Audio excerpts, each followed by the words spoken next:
When the union's inspiration through the workers' blood shall run, there can be no power greater anywhere beneath the sun. Yet what force on earth is weaker than the feeble strength of one? But the union makes us strong. Solidarity forever. Solidarity forever. Solidarity forever. For the union makes us strong. Is there aught we hold in common with the greedy parasite, who would lash us into serfdom and would crush us with his might? Is there anything left to us but to organize and fight? For the union makes us strong. Solidarity forever. Solidarity forever. Solidarity forever. For the union makes us strong. They say our day is over, they say our time is through. They say you need no union if your collar isn't blue. Well, that is just another lie the boss is telling you, for the union makes us strong. Solidarity forever. Solidarity forever. Solidarity forever. For the union makes us strong.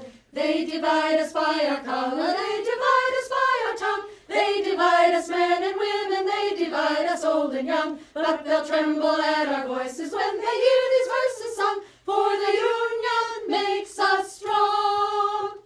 Solidarity forever. Solidarity forever. Solidarity forever. For the union makes us strong.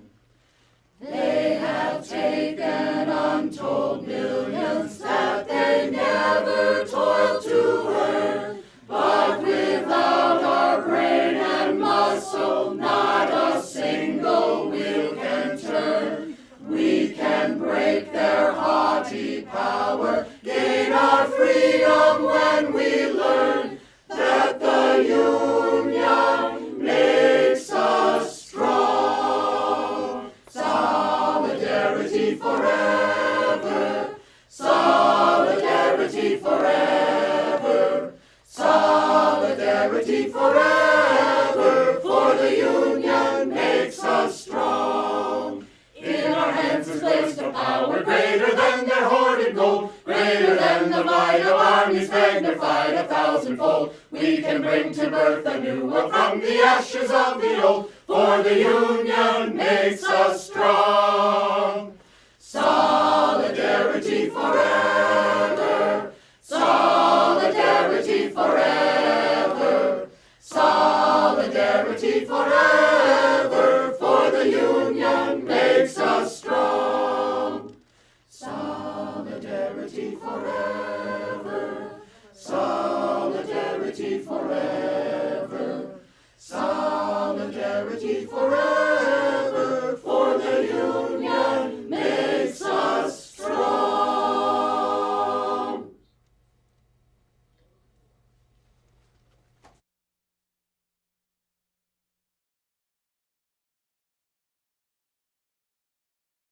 Those who make peaceful revolution impossible will make violent revolution inevitable.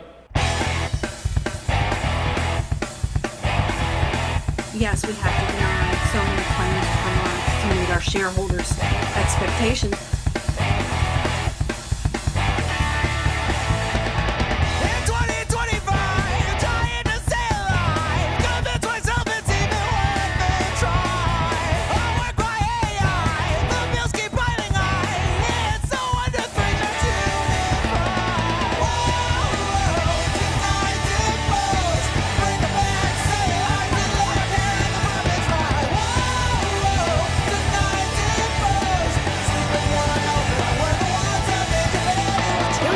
Including children, have lost their health insurance. What's so frustrating is that politicians have spent decades saying they recognize the problem and they make promises to do something about it. then almost nothing happens. You know what they say to themselves in the dark. It's only a crime if you don't wear a tie. We keep them all busy paying their fines. Hear the epiphany, light up the spark. You know what they say to themselves in the dark.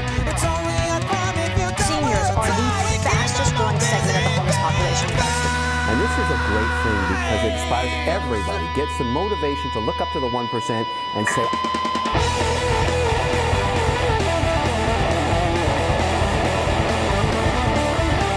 now they're looking at your posts, they're looking at your anger, and they're moving to apprehend those who say something in anger.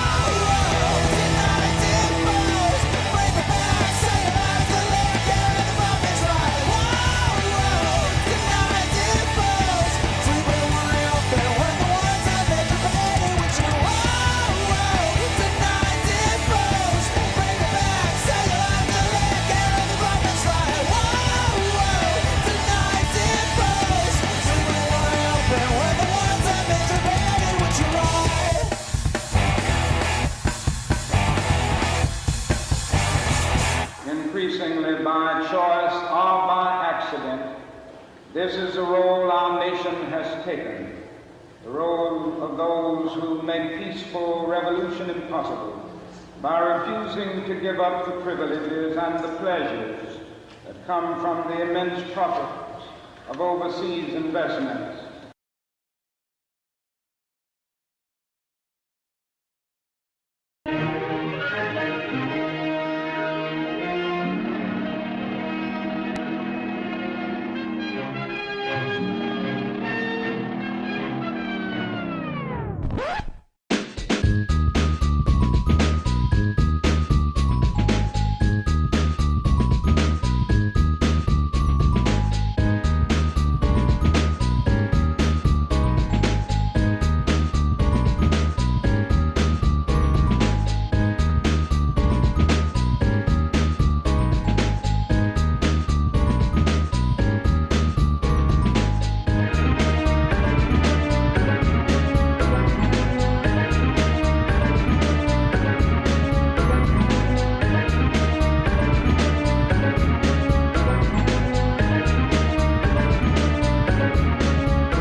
Swishy streams, all that content is bursting the seams. Politics, daily, plenty more. Your sense of fashion, you'll adore. So grab your stuff and hop aboard. We're going straight to Jack's Discord.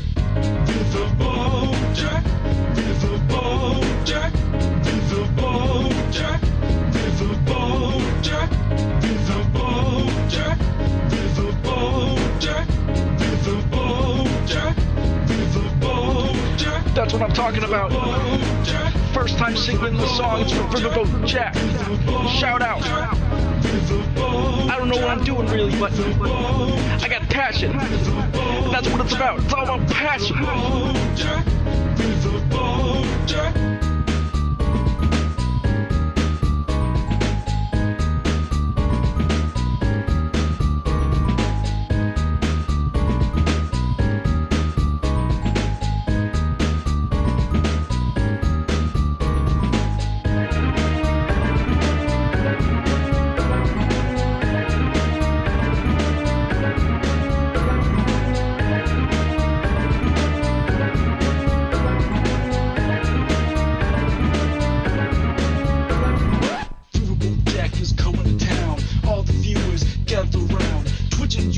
Swishy streams, all that content is bursting the seams. Politics, daily, and plenty more. Your sense of fashion, you'll adore. So grab your stuff and hop aboard. We're going straight to Jack's Discord.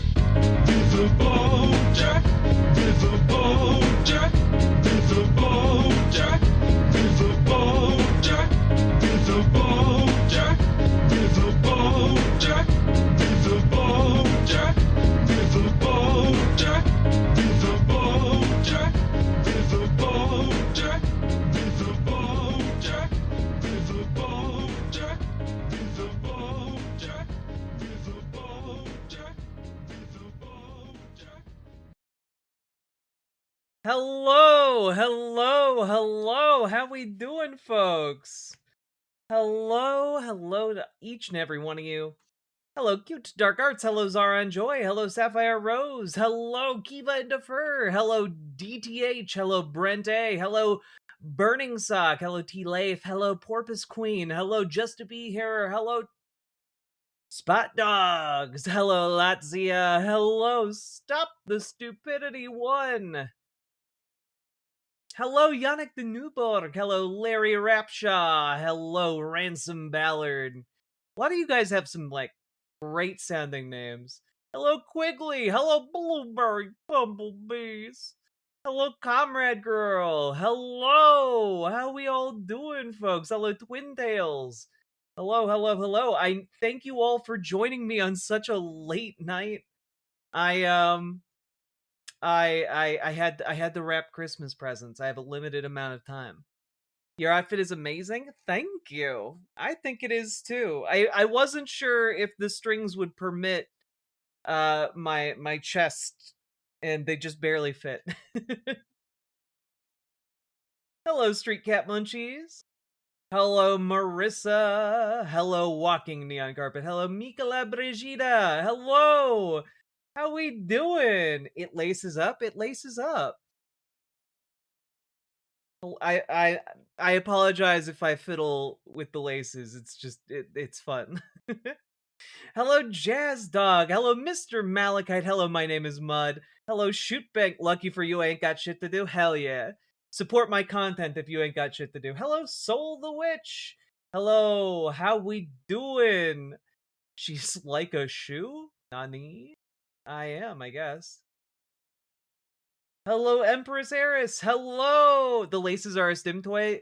Look, I aspire to wear fashion that allows me to stim on it. All right, that's the goal. The entire goal of high fashion is just extreme stimming.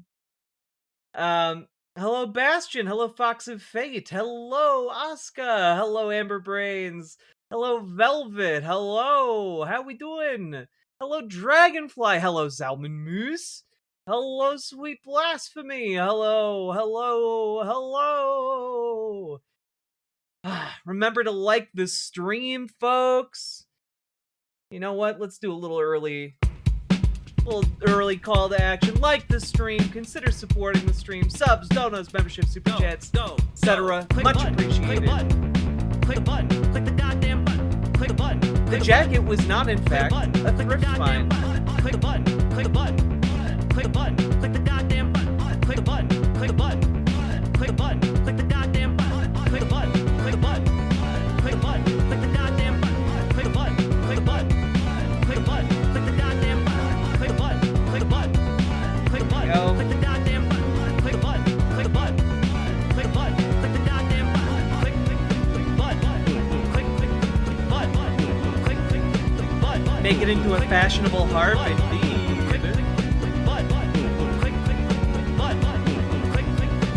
Empress Harris, I hope the comic turned out well. Get some good rest.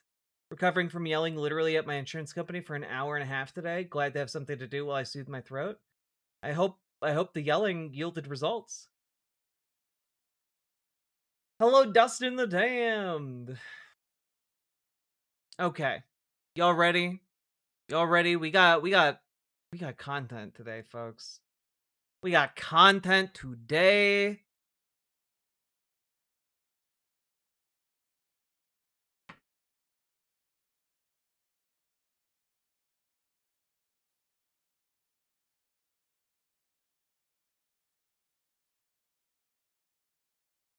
Here in time for the button song? Hell yeah, Faraxiel. Alright, here we go. So, folks, I wanted to talk about the fact that, you know, we've all just kind of gotten used to the fact that Donald Trump is, you know, just the worst. Like an objectively odious human being that you wouldn't, like, want to hang around yourself, let alone let your, like, children in his vicinity. Like, he's just objectively a hate-filled individual. And I can think of nothing more that more encapsulates it than his reaction to the murder of beloved director Rob Reiner, right? It's it's genuinely shocking. And I know that we're all used to it. We're like, we've gotten used to it. He's been in the public eye for, decades. He's been, in the presidential political sphere for like the last decade. And I know people are kind of inured to it, but it's really gotten worse, and he's just vile. And you might say, "Oh, Trump derangement syndrome, Trump derangement syndrome, whatever." I don't care.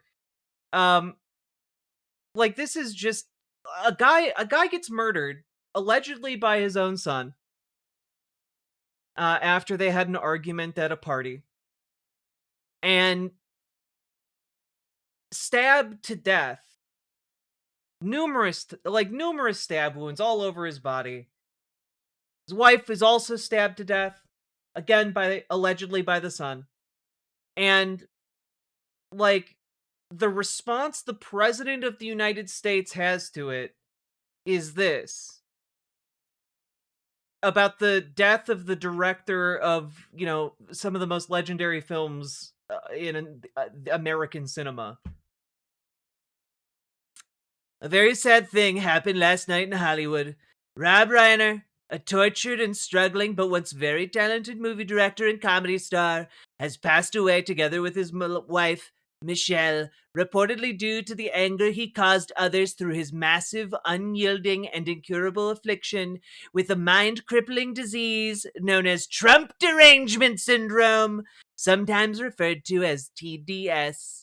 He was known to have driven people crazy by his raging obsession of President Donald J. Trump, with his obvious paranoia reaching new heights as the Trump administration surpassed all goals and expectations of greatness, and with the golden age of America upon us, perhaps like never before. May Rob and Michelle rest in peace. Like, this is genuinely sick. This is genuinely sick. Like, this is like a level of delusion that indicates you are just not connected with material reality anymore. Like, to take the violent murder of a beloved director and actor and make it basically say, oh, well, the reason he got killed was because he didn't like Donald Trump so much that he caused other people to go crazy. That's like, he didn't like me so much that he drove his son crazy, and his son allegedly murdered him. Like, that's an insane thing to say.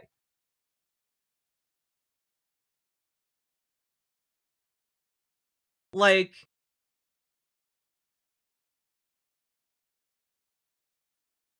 I hadn't even heard. You hadn't heard of Rob Reiner? Dude directed The Princess Bride? Directed A Few Good Men? Like, he directed so many famous films. He acted in the hit sitcom series New Girl. I don't know, like, he's been in, like, on television, in movies, both in front of the camera and behind the camera. See, Stand By Me, the adaptation of Stephen King's Misery. Oh my god. Go, like, I just learned who he is today. Look, go watch some of his movies. And if you haven't seen The Princess Bride, go watch the fucking Princess Bride. What are you doing with your life? Yeah, this is Spinal Tap.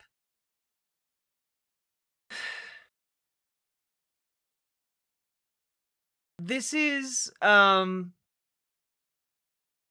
don't know. It's just really disgusting.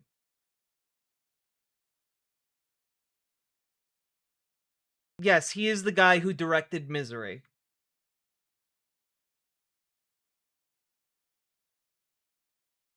But Jack, he said, rest in peace. Like, it... And the Vernal the Oryx, what kills me is I know that there are going to be Trump supporters who say exactly that. Like, they're gonna say like, oh, well, he said a very sad thing happened, and he said rest in peace. What more do you want? And it's like, the entire middle part is that he blamed their murder on Rob Reiner being anti-Trump, and then tried to use the opportunity to brag about how great his administration is. Like, it's crazy. And by the way, the brag isn't even true. Like, the economy is, like, doing shitty right now. Like he's using the opportunity to, like, propagandize and also, like, just outright lie.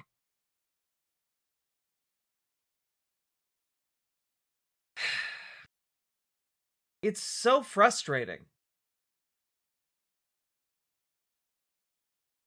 And again, when we talk about Donald Trump having soup brain, like, this is another way that I mean it. Like, I mean, like, he is genuinely unwell. He is genuinely unfit for the office he holds, and he should be removed from office. Like, he should be 25th Amendmented into the sun.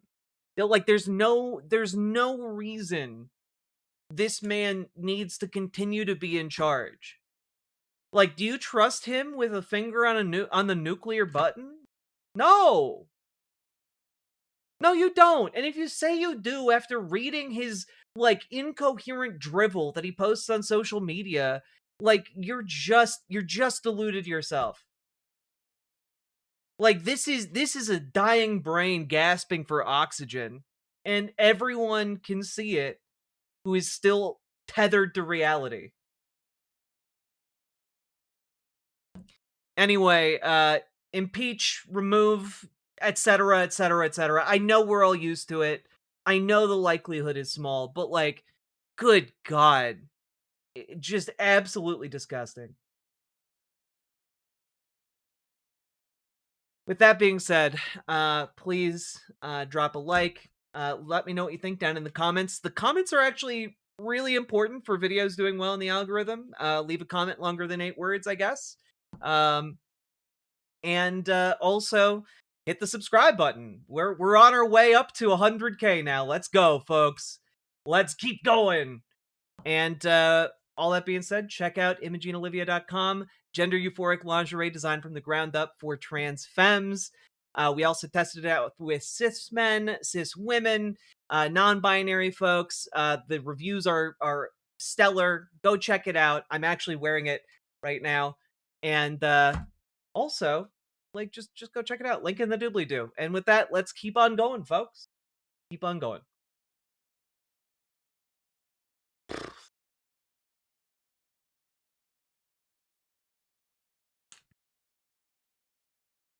Imagining a somber Jack standing respectfully with a bowed head while a sad version of Hit the Goddamn Button plays. Yeah. That's how I pay tribute to our fallen heroes. The one I ordered from my partner came today. Can't wait to see her face on Christmas. Oh, hell yeah, that one American. Hope she loves it.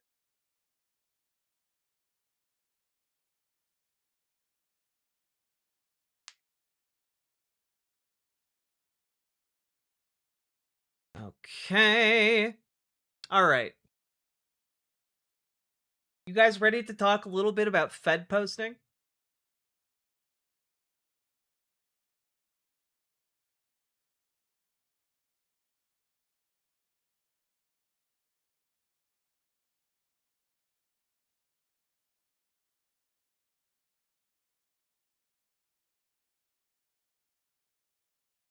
This one about me, isn't it?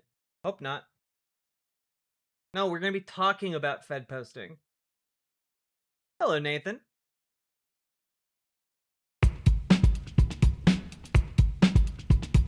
T-Lafe, I don't know what that means, but thank you. Go. Click the button. Click the button. Click the button. Click the goddamn button. Click the button. Click the button. Click the button. Click the goddamn button. Click the button. Click the button. Click the button. Click the goddamn button. Click the button. Click the button. Click the button. Click the goddamn button. Click the button. Click the button. Click the button. Click the goddamn button. Click the button. Click the button. Click the button. Click the goddamn button. Oh, go for it, T-Lafe. Click the button. Click the goddamn button. Click the button. Click the button. Click the button. Click the goddamn button. Click the button.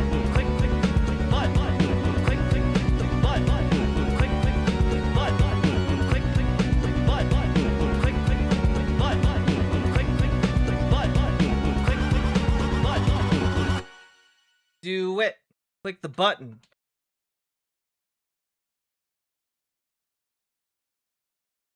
All right, here we go. You hit the hype button on my pyramid video? Hell yeah. Maybe it's just because I'm making videos that seem too political to be hyped. Maybe they take it away. I don't know. All right. What you can do, thank you very much. I appreciate you. Hope you're having a good weekend, or had a good weekend and had a good Monday. All right, here we go. So, folks, we need to talk a little bit about what the practice known as Fed posting and why you shouldn't do it, and why you shouldn't trust people who do it. Don't do it, and don't trust people who do it, okay? That's the main takeaway of today's segment, so please take it to heart. Now, folks, the reason you don't Fed post. Well, first, I guess we should start out. What is Fed posting? Fed posting is when somebody posts something like, hey, we should all do insert violent activity against target. Insert target. Like, that's typically how some of this goes. Like it is a comment or commenting with the goal of stoking some kind of violent act. And the reason this is called Fed posting is because there is a widespread belief that people who talk like that on the internet are, in fact, federal agents who are trying to entrap you into doing, or at least plausibly planning some kind of, terroristic attack, right? So don't do it, right? Because number one, if somebody is trying to incite you into that kind of language, they're not to be trusted. They're trying to use it against you. And number two, if someone isn't a Fed and they're posting that way, they are not trustworthy enough and stable enough to be trusted with any kind of cooperation on anything. So either way, it's kind of one of those things where you are signaling you are basically disqualified from being able to interact with a wider community. You are signaling to others that you are not safe to be around, right? And one of the, I guess, prime examples of why you shouldn't do this, yes, agent provocateurs, exactly, Zaran Joy. One of the reasons you shouldn't do this is kind of embodied in a recent news item. Now, many of you may be familiar with this already, but earlier today, Pam Bondi announced that a terror plot for New Year's Eve had been foiled by the FBI, and 4 were in custody. Right? Attorney General Pam Bondi said U.S. officials foiled a planned terror attack in Los Angeles, arresting 4 people allegedly plotting to launch a series of bombings on New Year's Eve. Now, as someone who okay, has wanted to that's Fed good. post before, if they can't put that energy towards something actually constructive, then they have issues they need to work, even if they're genuine. Yeah, no, that's the thing. You need to figure out a positive way to channel that energy. And like, I don't know, like, it's not okay to be like, I'm like to say something like, I'm going to blow up a blank. Like, you can't do that. Stop it. Like, stop being ineffective and angry and instead be effective and build community. Like, join DSA, do something productive in your community. But engaging in like LARPy, LARPy virtue signally, like, or a terrorist signally, language is not helping anybody. It's just stoking your own ego, right? Now, what are the details of this plot, right? Also, Nathan, thank you for the $5 dono and for being the first person to support stream. I very much appreciate it. Folks like you make the show possible. Thank you for being one of the people who makes this all keep on chugging along, especially during the holidays. Okay. Bondian FBI Director Kash Patel said they arrested members of the Turtle Island Liberation Front, describing it as a pro-Palestinian extremist group. Quote, after an intense investigation, the Department of Justice, working with our FBI, prevented what could have been a massive and horrific terror plot in the Central District of California, Orange County, and Los Angeles. The Turtle Island Liberation Front, a far-left, pro-Palestine, anti-government, and anti-capitalist group, was preparing to conduct a series of bombings against multiple targets in California beginning on New Year's Eve, Bondi wrote, adding that the group also planned to target immigration officers and their vehicles. We will continue to pursue these terror groups and bring them to justice. Now,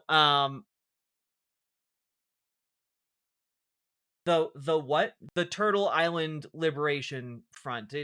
I believe Turtle Island is a reference here to, basically North America. I've never heard of this group before. They are new and or really small. The answer, they are extraordinarily small with Otro. They are not a big group. Okay? Oh boy, that's the most LARPy shit I've ever heard. Yeah, it's probably just a Discord group chat. Yeah, kind of. So small they don't exist? No. They seem to exist. But looking over some of the documents provided, they don't look like they're they don't look like they're very prepared, I should say. To really hammer it home, these people look to me, I don't have a bunch of training in this field, just a bunch of caveats before I say this.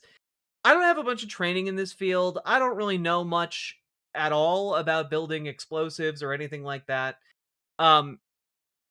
This all strikes me as an FBI informant found a bunch of kids or young people online and basically over the course of years, potentially, egged them on to do to take some additional steps here. Now you might be saying, well, look, Jack, you don't have any evidence of that. And like, okay, yeah, you're right. I don't necessarily have evidence of that, but like, I don't know, the fact that they have they've set up a bunch of folding tables and they have free Palestine stickers and a bunch of like snacks to put together apparently homemade bombs. Now, one might say, okay, all right. Well, let's take a look. Like, obviously, some things about this are gonna be coming together. Like, and I do want to say, what they were doing, absolutely first steps towards, like, some kind of terroristic attack. Absolutely. That being said, who enabled them to take those steps? I think is a very interesting question. Now, one of the interesting things spotted by editor-in-chief of N2S Reports is that, well, information was provided to the FBI by a paid informant. So there was a paid informant that had infiltrated this group. And this paid informant has been on FBI's payroll since 2021. Okay. And the informant was allegedly given Operation Midnight Sun, which is the terrorist operation document, because they wrote down their plans in a document that they wrote by hand. And The informant, however, did not provide any additional details of how this plan came together or any conversations that led up to the making of this plan. So in the FBI informant's sequence of events, they had infiltrated this group, and then apropos of nothing, they suddenly manifested this plan that they wrote down and then gave to the FBI informant. We also just don't know how long the FBI informant had been a part of this group. Okay?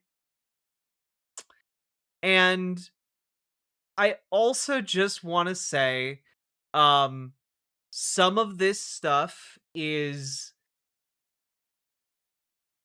well, let me put it this way. In some of the documents, they talk about, like, the FBI informant allegedly taught them how to hide their gait from gait analysis by putting pebbles in their shoes. And look, guys, if you're in a group of supposed leftists and one of them starts talking about how to hide your gait from skilled FBI analysis about how you walk, they're a Fed. Like, they are a Fed. They're trying to entrap you. All right. So that's another thing right there. But let's just take a look at a little bit of this. Based on my review of the handwritten plan, the document outlined a plan of operation and identified that there would be teams of 4 OTG, or on-the-ground participants, plus one additional person who would assist the OTG co-conspirators, the off-ground member. Specifically, 3 members of each team would plant backpacks with IEDs at different points along their assigned buildings. The listed IEDs would be complex pipe bombs. One member of each team would create graffiti of a red triangle and one message of the team's choosing on the sidewalk closest to the building, while the other 3 were placing the devices. The designated off-ground team member was assigned to be listening to police scanners or in a vehicle in case an emergency getaway is needed. The written plan instructed that the bombs were to be detonated simultaneously on New Year's Eve 2025. The plan described just real quick, right? Again, don't know much about bombs. I do know, however, a lot about failed attempts at doing terrorism, just because I went down that rabbit hole one time. And notoriously, timing remote bomb detonations is really, really, really difficult. It's actually so difficult that most of the people who try that fail. Like, even if you are trained with explosives, infamously, the IRA is an example of this. They had, like, the technology, they had the training, they had the expertise, and, like, the IRA bombs did not always go off when they were intended to go off. All right? So just their plan was to have several teams planting bombs and then they'd all go off at the same time. No, you only think you can do that if you have no idea what you're doing. You only think you can do that if you have no idea what you're doing.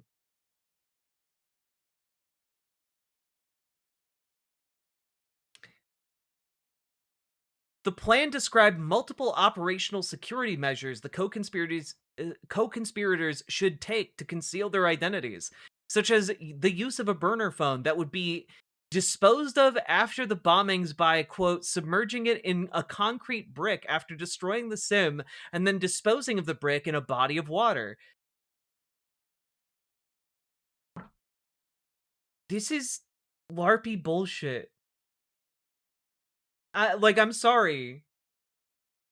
This is not, like, a coherent plan concocted by people who knew what they were doing.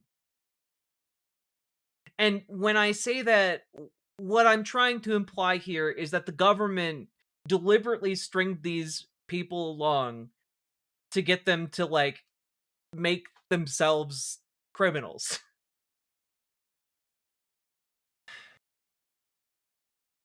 I don't think this is a great place to talk about the details of timing mechanism. Isn't that the point? Look, all I'm saying, look, I'm not talking about the details of a timing mechanism. What the fuck are you talking about?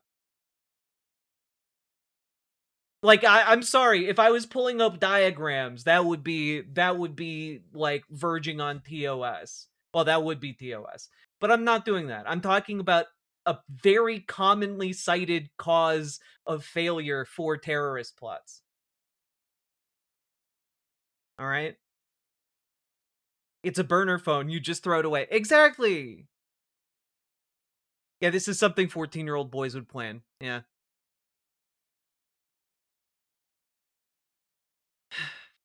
The target date of the operation, New Year's Eve, was identified as an opportune time because fireworks will be going off at this time, so explosions will be less likely to be noticed as immediately as any normal day. The plan emphasized that absolutely no mistakes can be made. The plans outlined the use of black block over top of a layer of gray casual block on top of normal street clothes, and noted to keep hair very tightly concealed and to wear gloves for the purpose of avoidance of leaving behind DNA. The plan further instructed the participants should leave their personal devices at home to make sure the devices were set up to stream a long movie during the time of the attacks, so as to craft an alibi or plausible deniability by having it appear as though the actor was actively using their devices. Yeah, guys, no one's gonna look. Your plan is to launch an attack in, again, relatively populated areas on New Year's Eve, a night famous for people not being outside. um, yeah, no, this is really, really, really giving me entrapment vibes.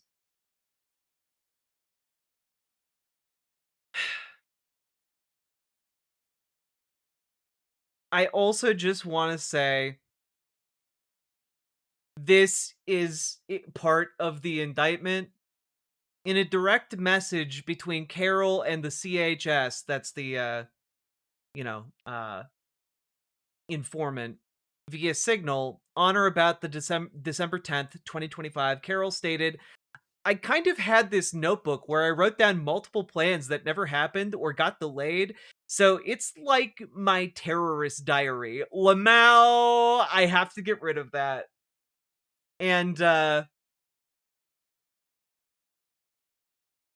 look, this doesn't make me I like, guys, this is why you don't trust Fed posters.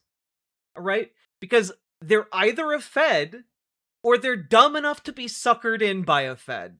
Okay? Either way, it's bad. It's just genuinely insane. This can't be real. Lamau, it is unfortunately all too real. Gotta get rid of my terrorist diary, Lamau. Like, come on. Stop it. Stop it.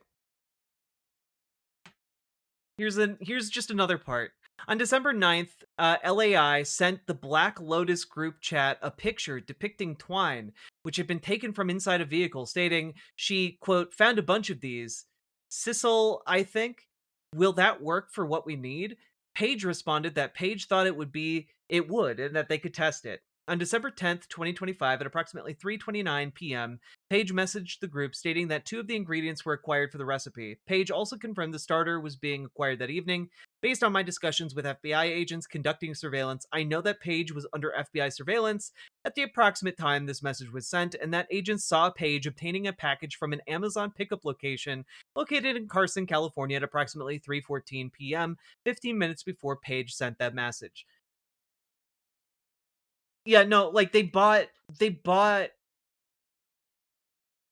They bought the bomb components from FBI agents or while watched by FBI agents. Again, according to Amazon records on December 7th, 2025, Carol purchased 2 5-pound bags of potassium nitrate to be delivered to the Amazon counter at the Whole Foods located at blah, blah, blah. The potassium nitrate was delivered on December 11th, 2025. Based on text communications the co-conspirators exchanged via Signal and information from agents conducting surveillance on LAI, or I guess Lie. I know that Lie picked up the box of potassium nitrate referenced in the paragraph above on or about December 11th. Like, y'all are just buying your bomb making components off of Amazon? Like, look. I'm just the government, guys, I don't know if you know this. The government tracks that. They like the I'm baffled. Later that same day, on December 10th, FBI agents saw Page purchasing pistol primers from a store in Irvine, California, dressed in a manner to obscure Page's identity, namely wearing a medical mask, gloves, ball cap, and long sleeve shirt. Based on conversations with an FBI special agent bomb technician, the primers that Page purchased could serve as an initiator for an improvised explosive device. On December 10th, Carol replied to Page's message about obtaining supplies, writing that she checked the supplies I'm getting, and one was already delivered. Got to pick up tomorrow, but yay! I can't. It's fucking nuts to see like their actual quoted messages to each other. Regarding travel to the desert, Page wrote on December 10th, the other navigator, please have a burner phone, no phones besides burners, and all phones except navigators to be wrapped in foil or a Faraday bag for the entirety of the trip, and install Osmand. It's an open source maps, so no corporate tracking. On December 10th, 2025, Gaffield wrote, I have a few burners, but I'm saving for the big event, the big party, celebrate emoji. On December 11th, Page stated, after further research, I retract my earlier statement of specializing in electrical work. I have the basics down, but building circuits is beyond me, which is needed for a digital timer. There are rudimentary options still. Like, guys.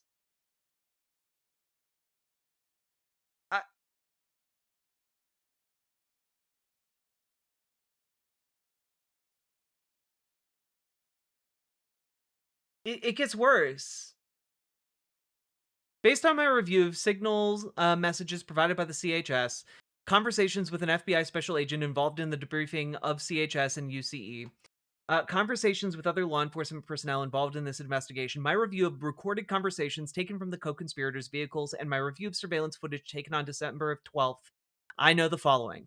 A, on the morning of December 12th, Carol, Page, Gaffield, and Lai traveled to, in, or around the Lucerne Valley in 2 vehicles. For the majority of the trip to the desert, the CHS was in 1 car, with Carol and Lai, subject vehicle 1, and the UCE was in the other car with Page and Gaffield, the UCE vehicle. So just to be clear, they went out into the valley with an FBI agent in 1 car and an FBI informant in the other car.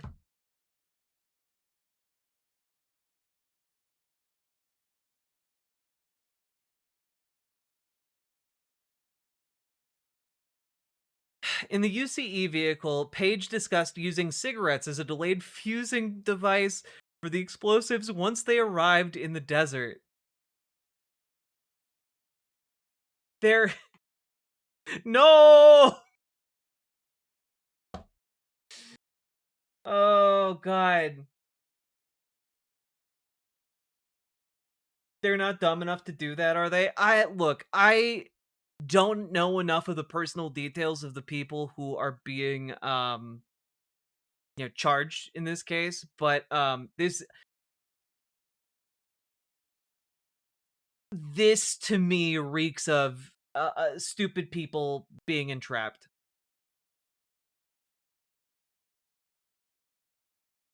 They wanted to use a cigarette for a delayed timing device. I can't.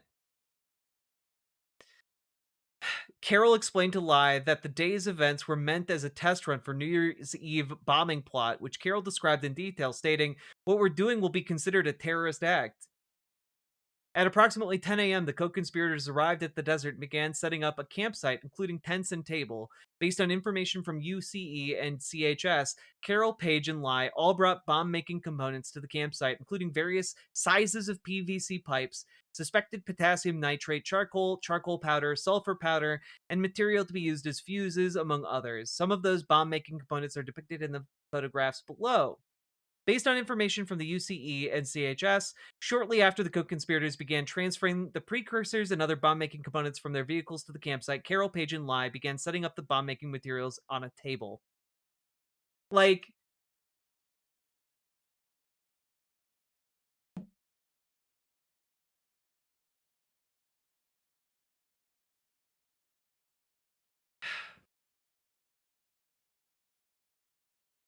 after UCE alerted law enforcement with a predetermined signal indicating the bomb testing was imminent, FBI personnel intervened and placed Carol, Page, Gaffield, and Lai into custody. Now, as far as I know, these are like the only members of this group. Like,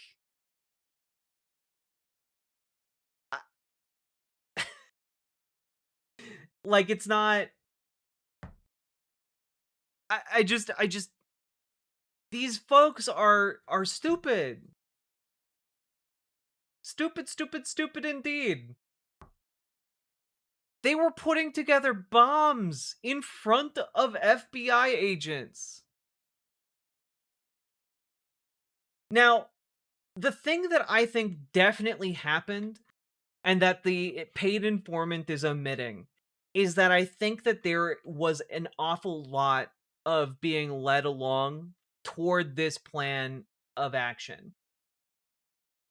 It does not seem to me that this is... I get the impression from everything in the findings of the district court here that they are not the sharpest tools in the shed, we'll say. You know what? I am curious about how old they are. A terror takedown. Prosecutors have charged 4 members of an alleged extremist group accused of plotting New Year's Eve bombings in California. Eyewitness News reporter Carlos Grande is live in Westwood with new details from this morning's news conference. Carlos. Well, that's right. Federal authorities say they stopped a New Year's Eve terror plot involving Southern California, and 4 people are now under arrest. The FBI says the suspects had a plan to carry out simultaneous bombings on New Year's Eve using backpacks rigged with improvised explosive devices. Now, here you see some surveillance video. Officials say it's the suspects as they plan to build and test the bombs. This was in Lucerne Valley, and shortly after this video was taken, the suspects were arrested. Now, they're allegedly part of a group called the Turtle Island Liberation Front, and they're identified as Audrey Carroll, Zachary Page, Tina Lay, and Dante Gaffield. Officials would not release any information about the target locations, only saying that they are logistics companies engaged in interstate and commerce. Now, investigators are also looking into online activity connected to the case. An Instagram account known as the Turtle Liberation publicly posted content advocating violence against U.S. officials, and according to the FBI, a recent post called for a revolution and urged supporters to organize and be ready. Officials say they also found items that said, "Death to America" and "Long live Palestine." These bombs were to blow up at the same time on midnight this New Year's Eve. The plan stated that the IEDs would be complex pipe bombs. It included instructions on how to manufacture the bombs and contained guidance on how to avoid leaving evidence behind that could be traced back to them. Now, officials say there are more members to this group, but they believe they have arrested all of those who were specifically involved in this New Year's Eve plot. The suspect. Yeah, like, okay. This is, this account has less than 1,000 followers.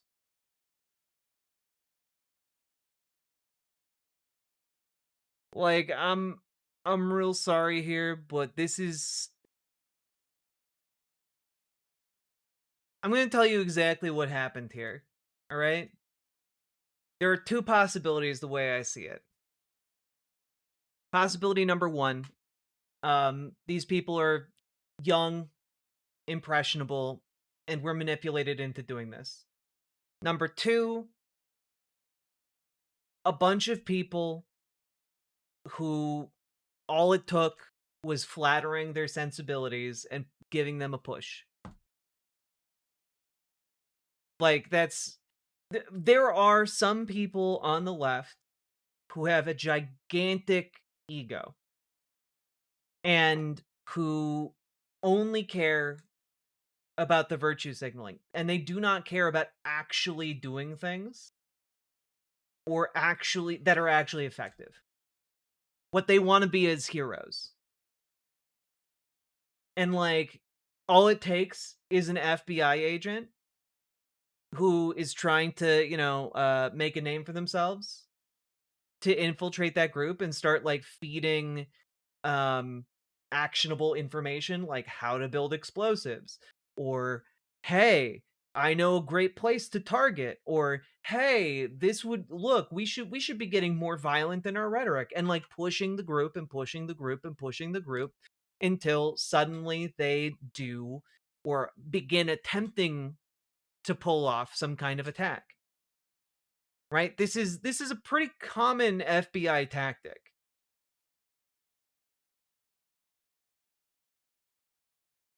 But the two ways it goes, and the two most vulnerable groups of people are young, impressionable folks who are just entering into political awareness, and narcissists. Like, it people who get caught up in like the narrative and think they're the protagonist, you know? And this is the reason you always look out for feds. Exactly. Like, they are willing and able to make you into an example. And I have no doubt, because like what these people did, undoubtedly illegal, right? But like, you gotta look out for the feds, because they will try and manipulate you into doing the illegal shit. They will try to get you to do that. And if you think you could never be manipulated by a fed, you're wrong. So, number one, don't do terrorism. Like, channel your energy into radicalizing your local Dems, building more community in your local area. Like, joining your DSA, getting involved in organizing activities, getting involved in unionization pushes in your local area. Like, look at the needs of your community and try providing for those needs. And like, do that. Build up power. And then you can use that power once you've built it. But like, I'm sorry, LARPy bullshit like going into the middle of the desert to test pipe bombs is not going to move the needle and help anybody. It's just going to get you arrested because you're dumb enough to do it in front of a fed. Like, like build up productive, positive power. Get more people involved because they believe in getting involved. And like, channel your energy away from this honestly nihilistic, dead end, violent thought. It is a non-starter. And as far as I'm concerned, it's the tool of our enemy. like, nah. We gotta fight better than that. We gotta build up a movement that cannot be silenced. And there's exactly exactly derp G's. There is no shortcut to solidarity. You gotta do the work.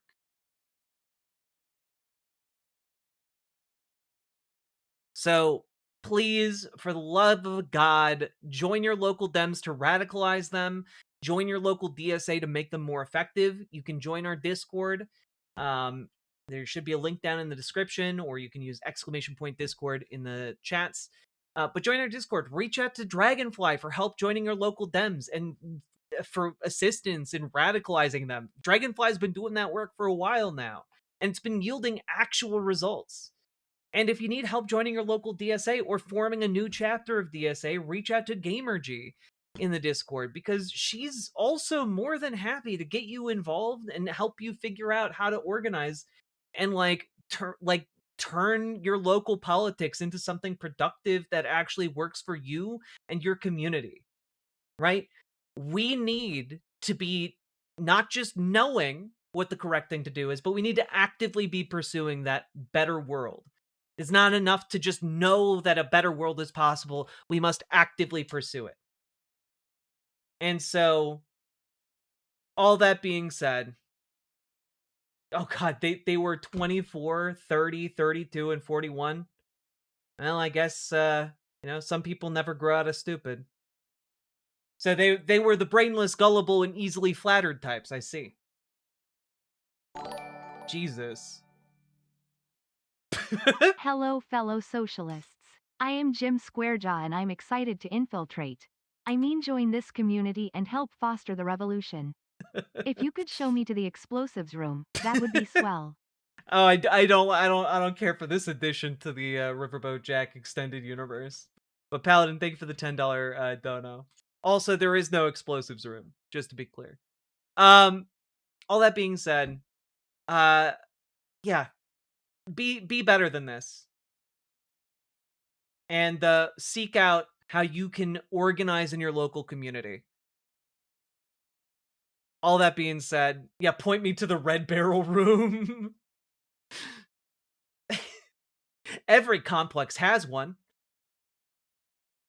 Anyway, join your local DSA, join your local Dems, radicalize the Dems, make your DSA more effective.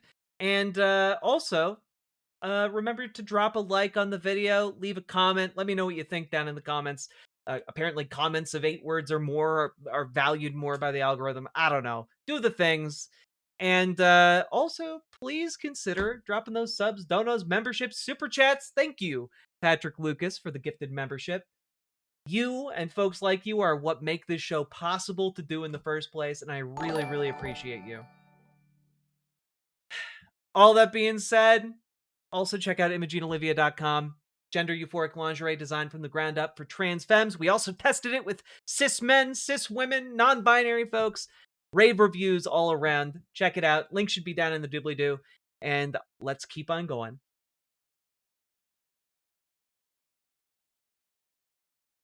I would prefer if Jim Squarejaw remained a one-off, please. Fair. What's the dono goal at? The dono goal is at 435.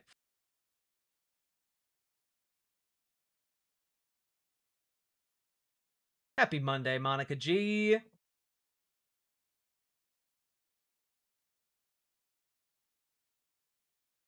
So, yeah. Also, the clock is ticking. We're halfway through. We are halfway through Our Lady of Toots month. And you know what? We've been tootless for a while. Where did you get that top? Doll's Kill.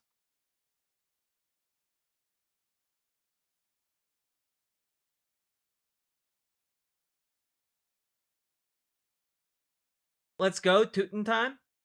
Nah, we need 10 gifted subs. No subs, no toots. I did check out Imogene Olivia and I was disappointed in the lack of options. I'll consider checking after you've added ball hammocks. Look, it's a hard thing to make, and also I'm sorry we don't have tens of thousands of dollars to buy inventory. We would love to have a wider variety of styles, but you can, in fact, get more styles if you buy more lingerie. You're a hot American. Thank you, Perdu. Doing my best. You don't kill the dolls. Not around these parts. Men's lingerie, please? Well, if you want men's lingerie, like, go find men's lingerie. Like, you can get a banana hammock, like, almost anywhere.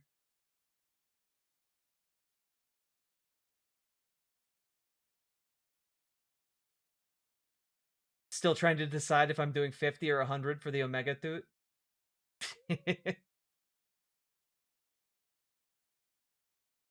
God.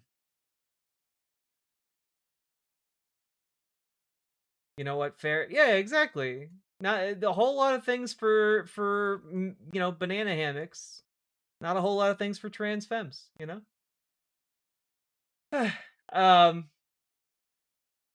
Banana hammock, eh? God. All right. Let's see here. Also, can just after the fact, can we just like take a look at, like, I'm sorry, this was these were their signs. Like, I'm sorry if you're showing up to your very serious terrorism meeting and these are the signs they have, you are about to be entrapped by feds. Oh God.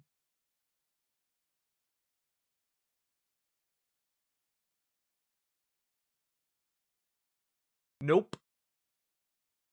You walk in there, you see that, you say, "Oh, wrong room," and then leave.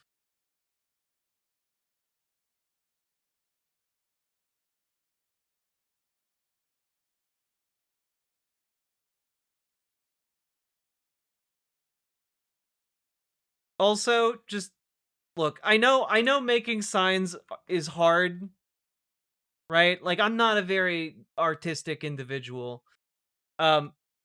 But I would recommend making sure that when you make a sign, you spell the sign correctly. Like, Turtle Ice Lad, you misspelled the name of your own group, and then you kept it in the picture? What's wrong with you?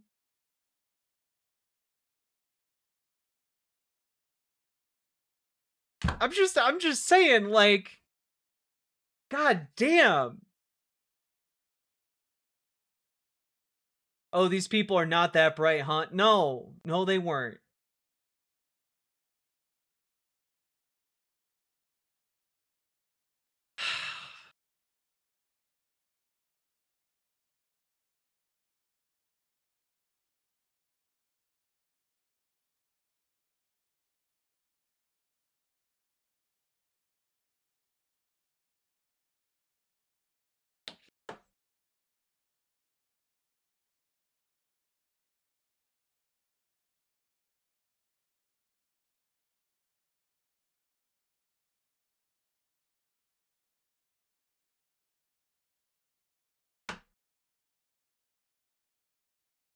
This feels like a weird movie, like a Wes Anderson movie where Bill Murray is an FBI agent and Jason Schwartzman is running a terrorist group trying to blow Owen Wilson.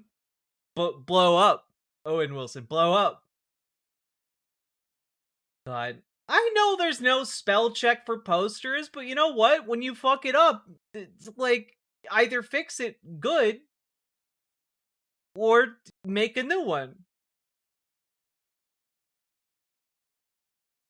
Like, I'm not an expert or nothing, but like, damn.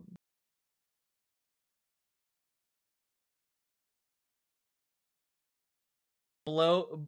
Well, my name is Mud. We call him Blowin' Wilson. Thanks, German Cow JJ.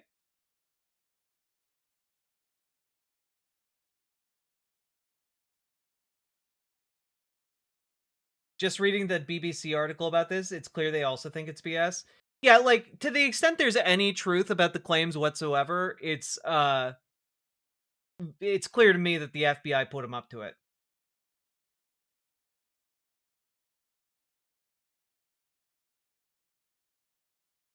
All right, you guys ready? Let's talk about Republicans. Okay? Let's do it. Owen Wilson is a stage name we can't talk about on stream. Hey, nice.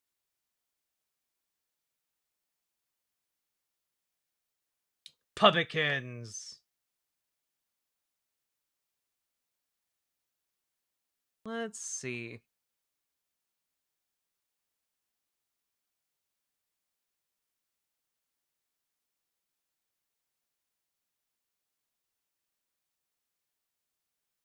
Making sure I got all of the things. Ba-ba-da-da.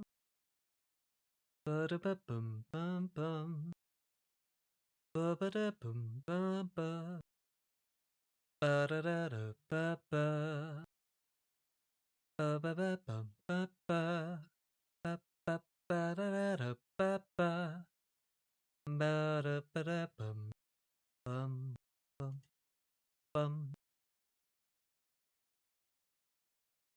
Cool, cool, cool.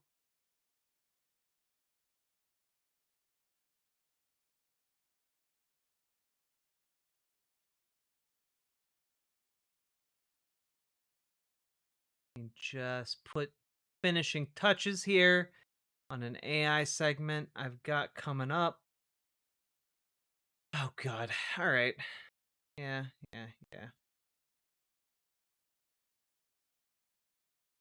Cool. Nailed it. Y'all ready?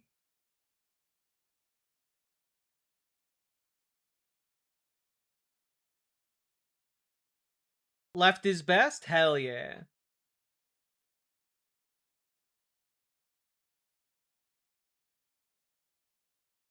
How do you increase iron intake without meat? Beans. Aren't lentils pretty high in iron? Broccoli.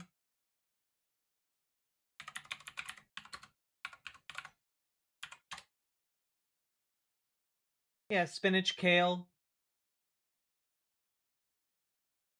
Broccoli. Potatoes have iron.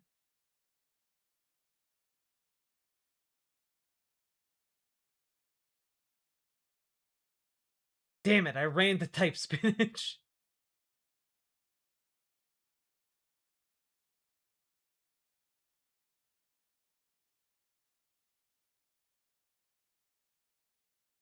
Is my only hope beans and greens? I mean, you could also like take iron supplements. Nothing wrong with that. Also, one of the things you could do is cook with a cast iron. Cast iron gets a little bit of the iron from the cooking into your body. Also, cast iron is great. I love cast iron.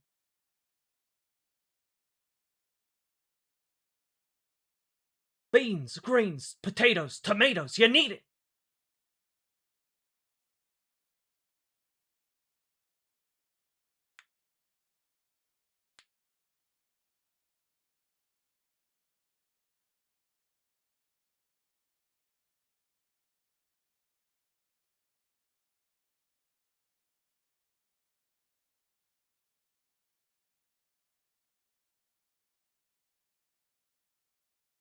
Y'all talking about food, but the title is accusing the GOP of becoming Nazis. Bold claim. You're right! Let me try and substantiate it. Let's go.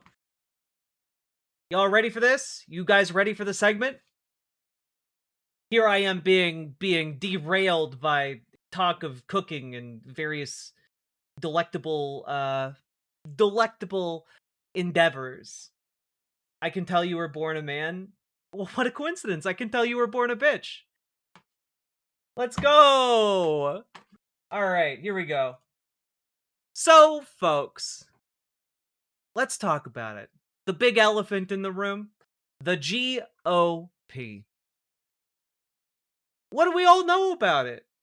Other than the fact that it is now pretty inundated with folks who really seem like they know which side they would be on if they were in Nazi Germany. Let's take a look here. What's going on here in America? What are the conservative forces in our country trying to do? Let's take just a quick overview of what's happening here. Let's see.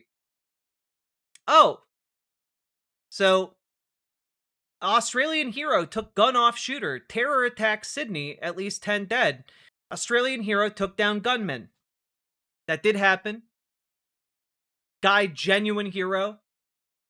The guy who did it, Ahmed al-Ahmed, from Syria, became an Australian citizen about 5 years ago. Has 2 kids.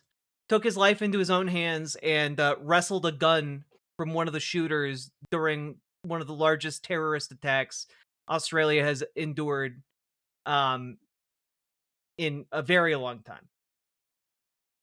And in response to this, by the way, Councilwoman Vicky Palladino in New York City, she's on the city council. We're in the midst of a global jihad, the likes of which the world has never seen, and we cannot ignore it.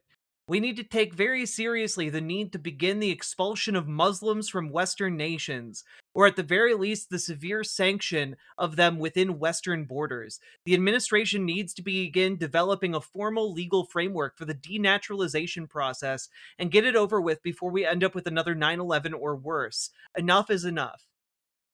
Now, this is a councilwoman from New York City calling for a process to strip people of their citizenship on the basis of their religious belief in Islam. And she is then also going a step further and saying that beyond just stripping them of citizenship, there needs to be an explicit ethnic cleansing. That's pretty crazy. That's pretty crazy. Because as we all know, one person of a certain religion does not mean all people of that religion are that way. That's the same for Christians, Jews, Muslims, Zoroastrians, you name it, right? Also, again, as far as I know, Ahmed al-Ahmed is also Muslim. So the folks who were attacking this, a father and son, have been previously investigated for ties to the Islamic State, right? And they were cleared by the Australian Special Services, Investigative Services, whatever they're called over there. So it doesn't make sense to say, look, at this example, all Muslims need to be gotten rid of. When a Muslim man literally took his life in his hands, had everything to lose, and he ran up to an active gunman shooting at a crowd of 1,000 people, a person who was killing Holocaust survivors and 10-year-old girls, and wrestled that gun out of his hands and managed to be the reason that guy was captured alive so that he can stand trial. That's crazy. I'm sorry. That's a hero. So when you say you want to ethnically cleanse anyone from a Middle Eastern country that is Muslim, that is, in fact, it's just horrifically racist. There's no other way of really breaking it down. And not only that, it goes beyond just your run-of-the-mill racism, because you're trying to turn the racism into a direct policy. And you are someone who has been given political power by your constituents, some of whom that you represent are Muslim.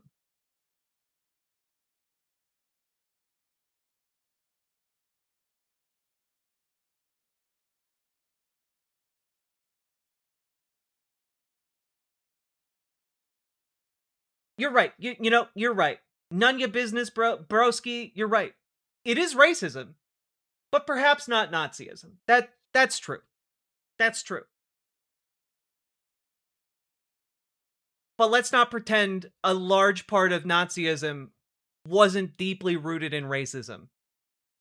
The entire belief system of Nazi esotericism, the bizarre set of beliefs that they put together in order to support the policy goals of the state that enabled some of the biggest atrocities of World War II to take place, some of the biggest atrocities of the Holocaust to take place, were deeply rooted in the idea of Aryan supremacy. Again, deeply rooted in racism. The idea that inferior races could then be purged. The idea that eventually the United Kingdom would, of course, become a friend to the German Empire because, well, they were both of the same race. Though, of course, the British and those of the UK, a slightly lesser, devolved race than the pure-blooded Aryans. Now, let us continue. Because, of course, I didn't just want to talk about what one city councilwoman said, because there's a lot of things that happen in this country. Let's take a look at what happened, closer to where I live, right? In the state of Minnesota. Now, here is a video. And this happened in the city of Chanhassen. Chanhassen, for those of you who don't know, is kind of it's a bit of a suburb, but it is kind of right where the suburb ends. Like a big chunk of Chanhassen just goes off into the cornfields. Just that's where rural land begins. And one thing you should also know is that on this particular day, the wind chill was 13 below zero. It was freezing temperatures. People, it's like finger losing weather, Let's just take a look. I don't know what's happening. I don't know. They're getting on blankets. It looks like it. Someone's climbing the ladder. It looks like they're getting on the blankets. Yeah. Wow. Wow, she's brave. Oh boy. She's doing that with...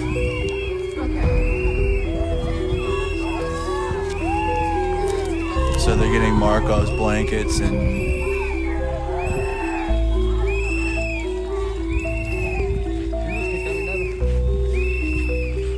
Wow, she's brave climbing up all in that.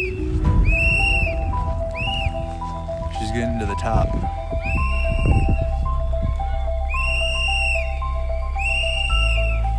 That's Marcos. That is the worker that ICE is after.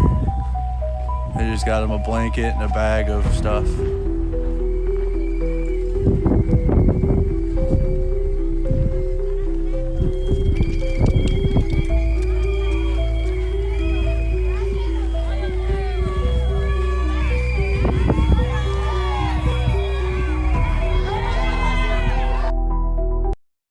Now, what you just saw, man has been trapped on top of a building, surrounded by ICE agents, in negative 13-degree weather.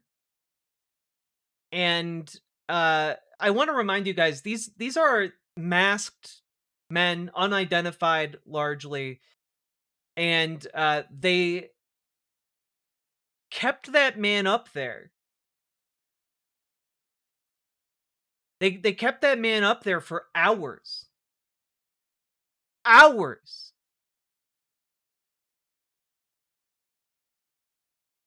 This, like, I'm sorry. Masked men coming into your neighborhood, unidentified, scaring people to such a degree that they have to hide on the rooftops in negative 13-degree weather. Lawless thugs empowered by this government. Brown shirt pieces of shit.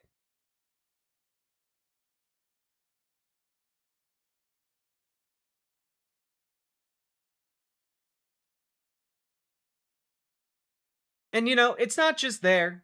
It's all over this state. Federal agents use chemical irritants on crowd in Somali neighborhood of Minneapolis amid Trump crackdown. Again, I want to remind you guys, on this particular day, wind chill, again, sub-zero. These people are just coming into neighborhoods to try and round up American citizens. Because guess what?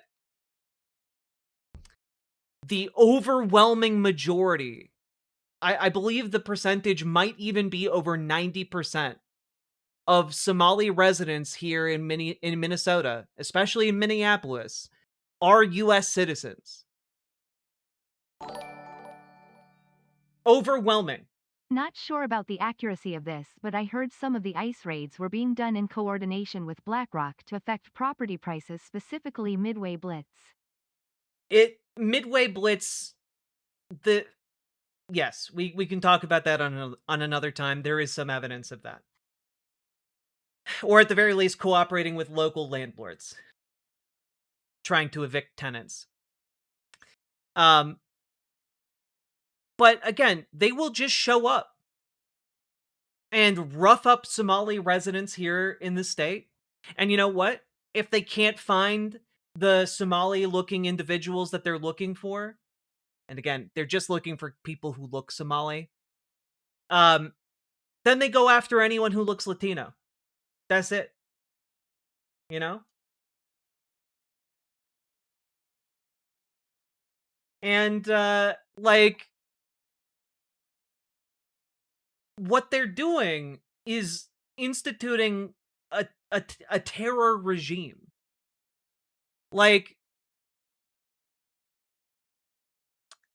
There have been numerous instances here in the Twin Cities. It's been covered predominantly on local news of these ICE agents raiding Somali restaurants, African restaurants, Brazilian restaurants, basically any remotely ethnic restaurant. These people are just showing up and ransacking the place. There was a story not that long ago about a Brazilian cafe that got targeted by ICE. I think maybe about a week or so ago. And they ordered everyone out of the restaurant and detained several individuals from the restaurant.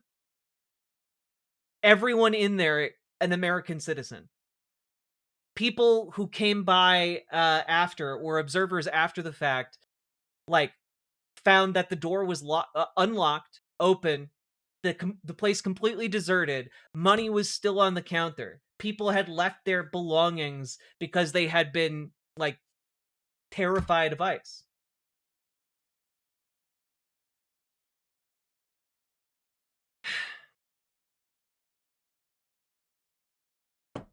It's Nazi shit. You know?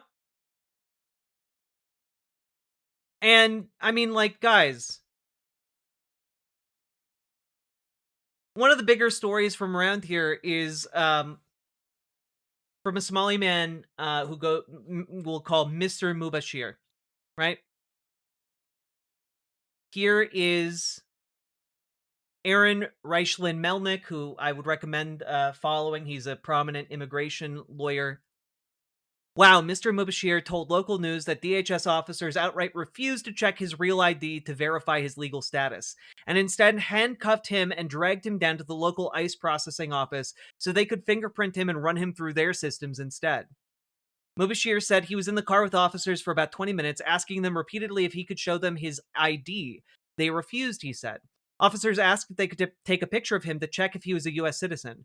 Mubashir told reporters that he declined their request because how would a picture prove I'm a U.S. citizen? Officers took him to the Bishop Henry Whipple Federal Building at Fort Snelling, which houses Immigration Court and U.S. Immigration and Customs Enforcement offices. They took his fingerprints, and then one of the officers allowed Mubashir to show his ID, proving his U.S. citizenship, Mubashir said. He was then immediately allowed to leave. However, here is Gregory Bavino, one of the guys leading all of these Gestapo-like activities. One must carry immigration documents as per the INA. A real ID is not an immigration document. Except, hey guys, I don't know if you know this. If you are a U.S. citizen, you don't have official citizenship immigration documents, rather. You don't have official immigration documents if you're a U.S. citizen. If you were naturalized, you might have older ones. Wait, if real ID is not acceptable, what the fuck am I supposed to carry? That's the best part. There is nothing you can carry because they don't care if you have proper ID. They don't care if you're a U.S. citizen. They do not give a fuck because they are thugs. They are brown shirts. They are designed to sow discord. They are designed to make us afraid. They are designed to try and cow us into submission. This is Nazi shit. Literally, the whole point of Real ID is to prevent this very thing. Yeah, it's literally an ID that's supposed to be good enough proof of citizenship that you can go into, like, Canada or Mexico without a passport. All you need is the Real ID. Literal jackbooted thugs. And, like, people have the audacity to come in here and be like, oh, what, it's not Nazism, it's just racism. It's like, no, it's racism is highly intertwined with Nazism, and also so is this show of force. So is this explicit attempt to hunt down minorities and to, push, folks who are non-white and non-heteronormative into the shadows. It is deliberate.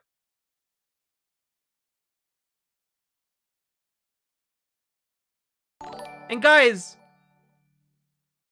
Wait, what's Real ID? I have a state ID. Real ID is like a higher level of security than state ID. A lot, like, basically every state is supposed to be switching over to Real ID. In the past, you could, like, show your driver's license, for example, and be able to fly on a plane within the United States. Real ID laws went into effect like 15 years ago, but states have been just pushing it back and pushing it back and pushing it back. But basically, it's supposed to be like a national level implementation of Real ID that will then allow you to fly on a plane and, like, prove your identity. Like, the federal government passed a law saying all states have to adopt it, but states have been slow to adopt it because it's a huge pain in the ass to suddenly say, oh, if you want a government ID, you have to submit, twice as much paperwork.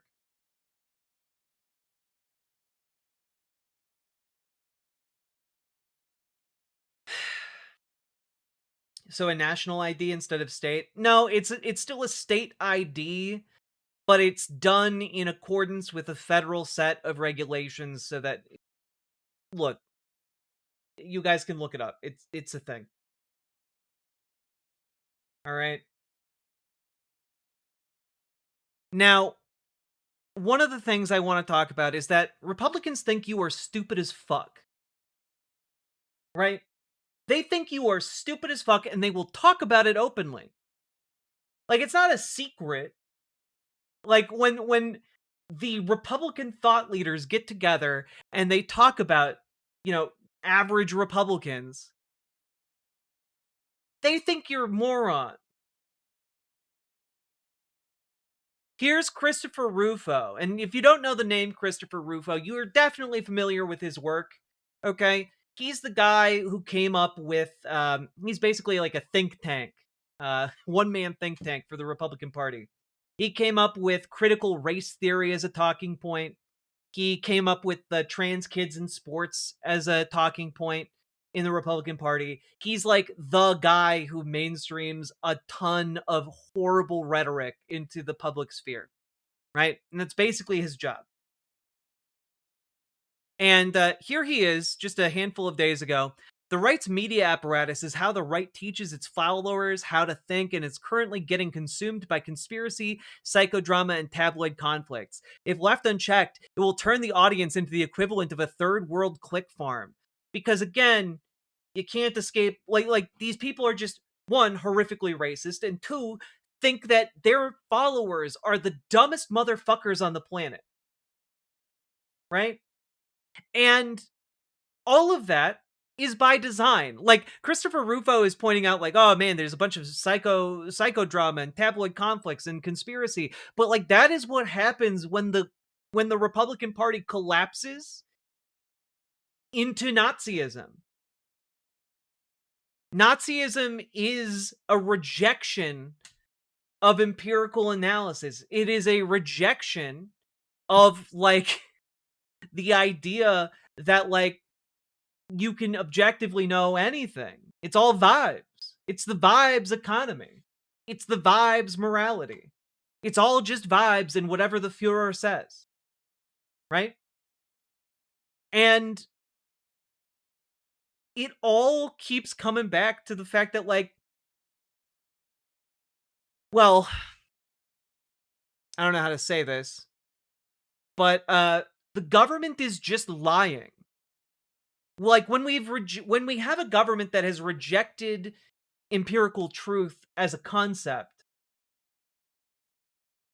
well, we get stuff like this. Here's Chris Van Hollen in the Senate doing good work, talking with MS Now, I guess it's called, about the government's propensity to lie under Trump. But there have been some successes, according to a Washington Post analysis. Since September, when the mandatory detention policy took effect, judges have ruled overwhelmingly in favor of immigrants challenging the change, ordering the administration in case after case to hold immigration bond hearings for detainees or release them, according to a Washington Post review of hundreds of court cases. Now, again, that's a little different from Abrego Garcia's case, but it's this whole idea that this lawless throw spaghetti at the wall approach by this administration is not passing muster in the courts. Oh, that's right. I mean, the courts have rejected many of the Trump administration's representations, including the Abrego Garcia case. I mean, Donald Trump and his administration put all these lies out on social media. But when they get to the courts, the judges are saying, no, what you're telling us in the public, through your social media channels, is just untrue. And what we've seen is lawyers at the Justice Department actually having been fired in this case because they didn't want to lie to judges. So judges are, just casually making apparent that, oh, yeah, the Department of Justice is firing lawyers that don't want to lie for them. Hey, that's an interesting thing to say, and surely it won't have negative consequences downstream. Let me just throw this up real quick.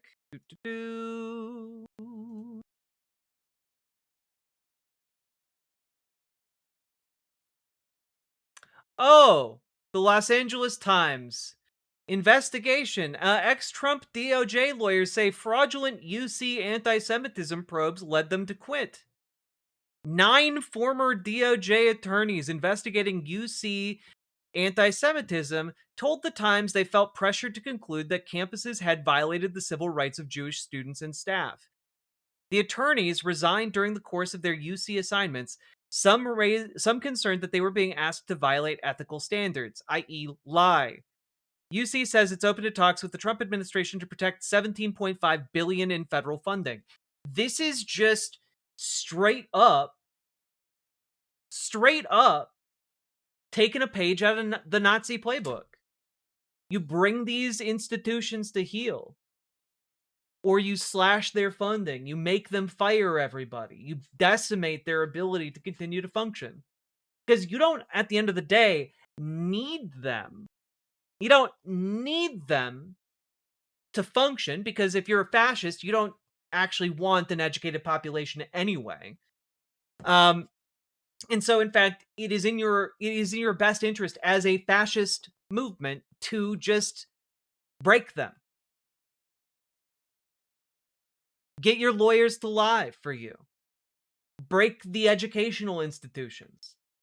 You know, if you can, co-opt them to tell lies, which is exactly what bending the knee to the Trump administration has gotten every single one of these elite universities that has deigned to, or has decided to bend the knee.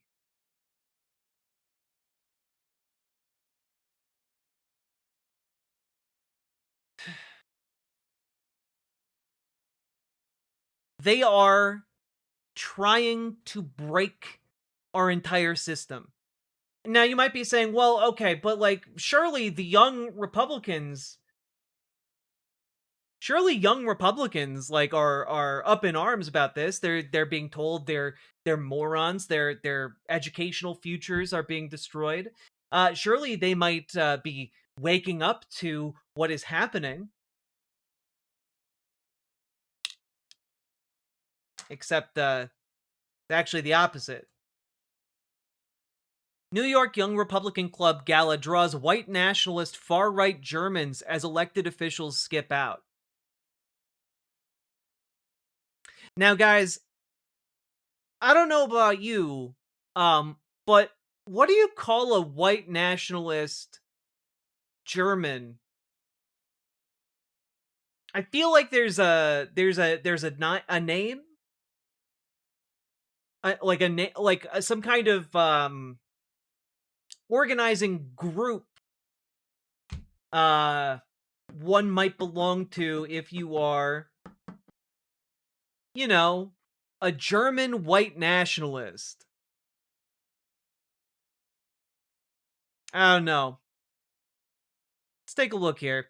2 months after prominent members of a national young Republican organization were exposed for their role in a hate-filled private group chat, the city-based chapter showed it's willing to welcome almost anyone.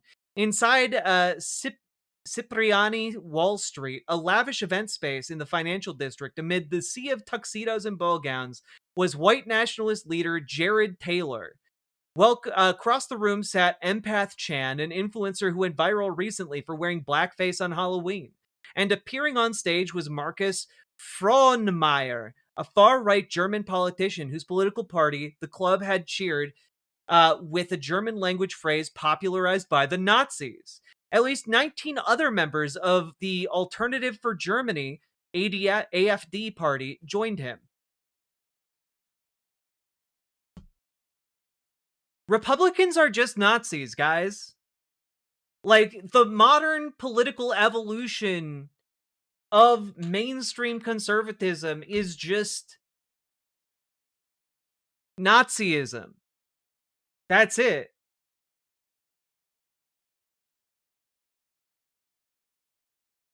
They're just Nazis.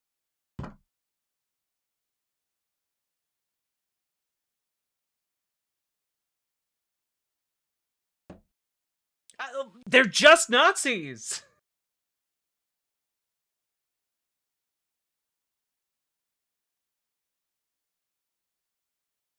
Also spotted at the New York Young Republican Club Gala, Vish Bura, a club member who lost his job at the conservative One America News Network last month for posting a video depicting Jews as cockroaches.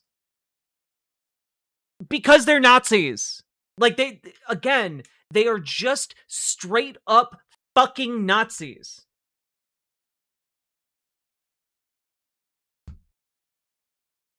Like, it's not a difficult thing. It doesn't have nuance to it.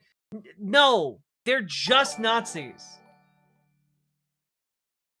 I am saying this because I know my friend would not because I agree, but how do you know they aren't a few bad apples? Because the saying "a few bad apples" ends with "spoils the whole bunch."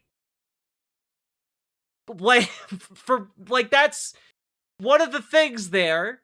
And number two, this group has been active for a long time and is actively becoming more Nazi.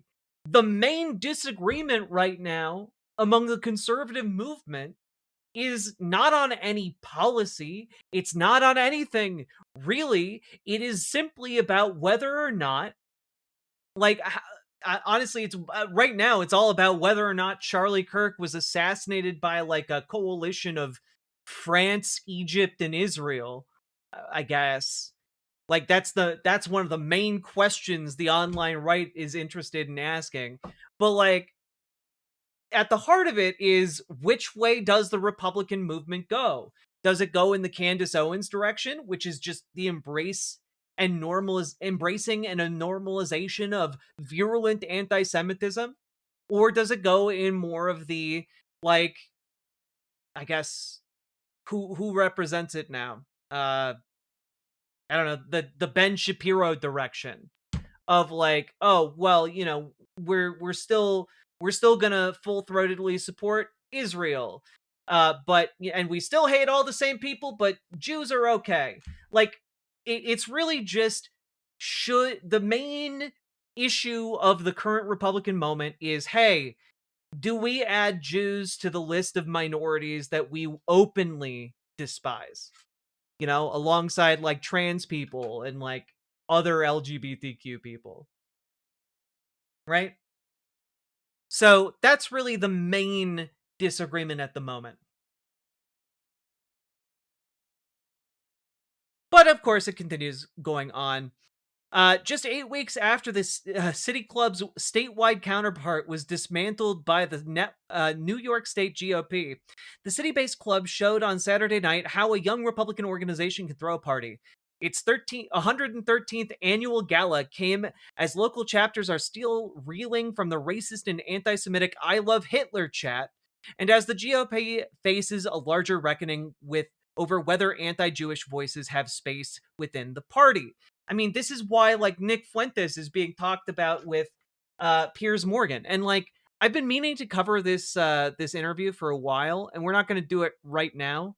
But I did want to just point out something about this, right? Oh God, we're not watching this right now. But Piers Morgan had Nick Fuentes on his show, right? To confront him. And one might think, well, of course, Piers Morgan, a voice of unbiased reason in our modern times. Except Piers Morgan has always been a conservative. He's a conservative man. He has conservative ideals, right? He is having Nick Fuentes on in order to, stop what Nick Fuentes represents, which is the virulent embracing of anti-Semitism, right? The open Nazification of the GOP. And you can see this as basically if you boiled all of the disagreement down into one video, this would be it. Because it's pretty clear which side represents, what each side represents, rather. For one thing, you can just go and look at who is sponsoring this particular episode. You've got Angel Studios. The studio that did the what's it called, the one with the kids in Latin America, Railroad,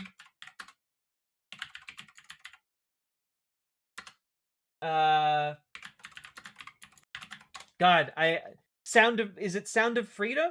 No, God, what is it called? Is it called Sound of Freedom?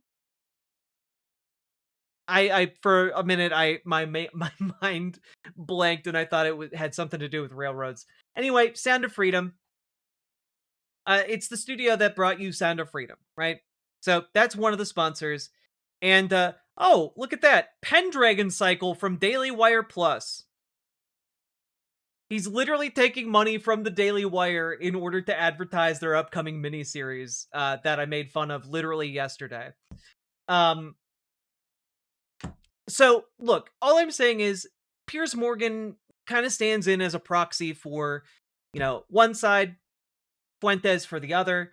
And this is like at the heart of the Republican question at the moment.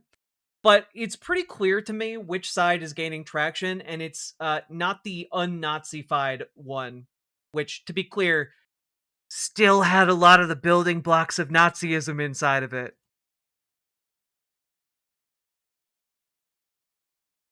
On Saturday night, the festivities provided a glimpse of what the party's youth wing looks like amidst those conditions. Over the course of the gala, a club member struck an attendee in the face outside on the sidewalk. President Donald Trump was endorsed for a third term, and a protester wearing a Nazi armband and waving a swastika-laden banner popped up from his seat to shout, "I guess we're all Nazis," in an attempt to disrupt the event. The sold-out Cipriani served its signature Bellini cocktail to attendees upon arrival. It was sold out, by the way. It was sold out, even though more mainstream politicians in the United States avoided it like the plague.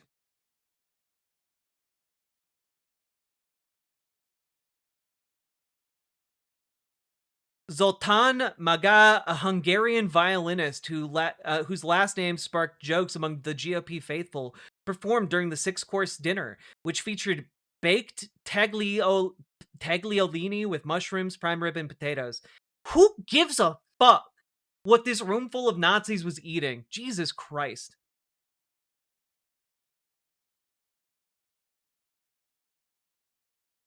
Yeah. In October, Politico reported on a chat with a dozen young Republicans who held leadership positions in chapters of the organization across the country. Since that initial report, at least 7 people involved in the chats lost their jobs, including a Vermont state lawmaker who resigned. 2 members of the chat apologized for the chats, but blamed the rival city group for them coming to light.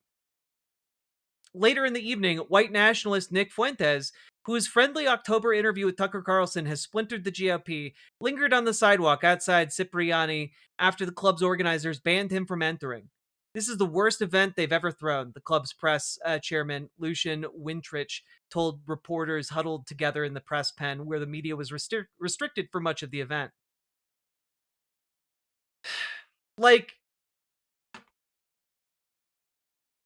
These people are Nazis, guys. The only reason they aren't allowing Nick Fuentes in there is because he's a recognizable Nazi. But they'll happily allow less recognizable Nazis into their event, as evidenced by the fact that they are riddled with overt Nazis who are overtly Nazis in private, and none of them give a shit.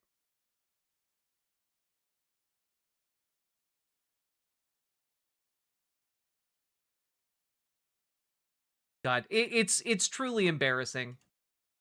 Now, folks, what can you do? What can you do about this? What can you do? Well, I feel like you guys already know what I'm going to say. You can organize. You can organize. You can organize. Join and radicalize your local Dems to better pro-working class policy. Join your local DSA to radicalize them and make them more effective in your community. Organize. Unionize your workplace. Do what you can. Because it's really easy to feel powerless in the face of these huge, overwhelming problems, but you know what makes those problems easier to tackle? When we work together. So organize. Join your local Dems and radicalize them. Dragonfly has been doing this work for years, radicalizing Dems and pushing them to get better pro-working class positions. And it is hard work, but we can do it. The more of us join and radicalize, the easier it will be for us to win. We need to push out the centrist conservative Dems. who do not listen to demands for change. We can do it, but we need your help. So join your local Dems. If you need help doing that, join our Discord, reach out to Dragonfly. We also have Discord chats for talking about how to radicalize your local Dems, how to make your DSA more effective. We got 2 different channels for those. Okay? Get to it. You can do it. If you need help getting involved in DSA, join our Discord, reach out to Gamergy. Gamergy and Dragonfly have very graciously offered their time and effort to help you become more effective in your local area. We can, in fact, organize if enough of us give a damn. We can, in fact, organize and beat these Nazi bastard fucks until they are politically irrelevant in the dustbin of history where they belong. All right? So that is what we need to do. Okay? So, join your local Dems and radicalize them. Join your local DSA, make them more effective. And folks, you can make a change on the local level, and that change on the local level will reverberate throughout the country. Here's Houston's mayor, who just recently lost a Democratic endorsement because folks in Houston did not care for the fact that he was actively courting Republicans and fundraising from the GOP. When you get involved in your local government, you can get these fucks out of office. You can fight them and you can win. All right? You do not have to be silent. You do not have to accept this bullshit status quo you've all been fed. So, folks, let's get to work. And if anything I've said, if anything I've talked about here has been interesting or educational, please consider hitting the like button and drop a comment. Apparently, comments over 8 words really help in the algorithm, so please consider doing so. And also, check out ImogeneOlivia.com. Link down in the description. Gender euphoric lingerie designed from the ground up for trans femmes. Also tested out with cis men, cis women, non-binary folks. The reviews are stellar. Check it out. Very comfortable underwear, non-tucking lingerie, and also just it's just very fashionable. Like I think it looks good. I don't know. All that being said, link down in the doobly-doo, and let's keep on going. Poof, we did it. Well, no, the shirt is not from Imogene Olivia. The bra underneath, the lingerie underneath the shirt is from Imogene Olivia.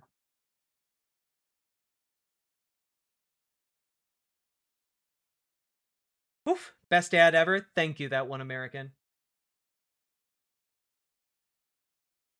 Good titties always. GTA. There's only one GTA, and it's not Grand Theft Auto. Good titties always. Following you on Blue Sky? Hell yeah. What color are your eyes? They're kind of like a bluish green. Depending on the day, they're more blue or more green.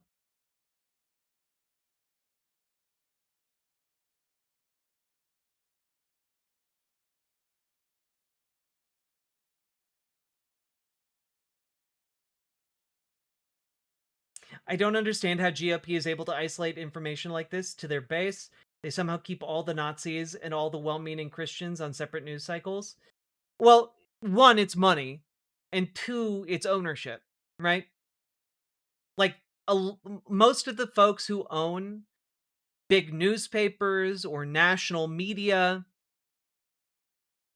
they're conservative. Like, Jeff Bezos didn't buy the Washington Post so that they could report accurate news. He bought the Washington Post so he could, in some cases allow them to report accurate news, but in other cases, like, curtail the information ecosystem so that it could benefit him,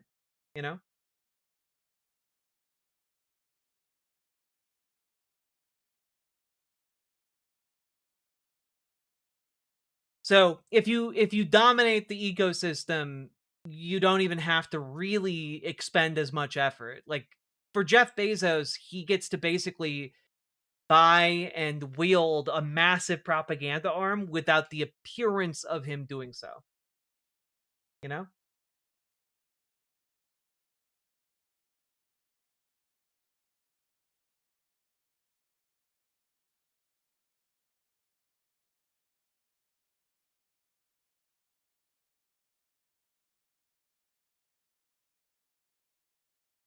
Like, you control the information ecosystem, and then you also pay an ungodly amount of money to keep viewers siloed, so they get their information from, you know, a handful of different outlets that by and large don't contradict each other, but provide a different flavor of entertainment for the viewer.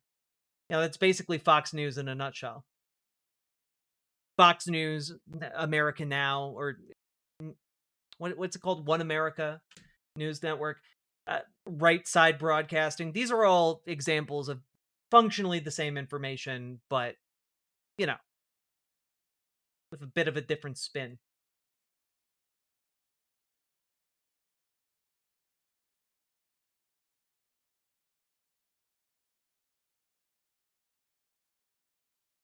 Also, I'm not gonna lie, I really enjoyed calling that that chatter a bitch earlier. That felt really satisfying. Um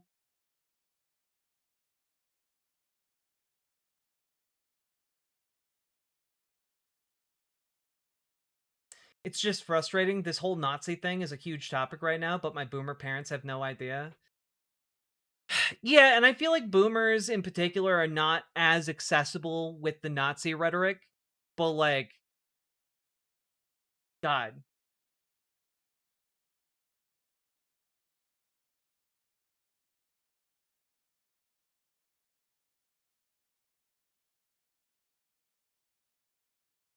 Thank you, Dr. Hayes.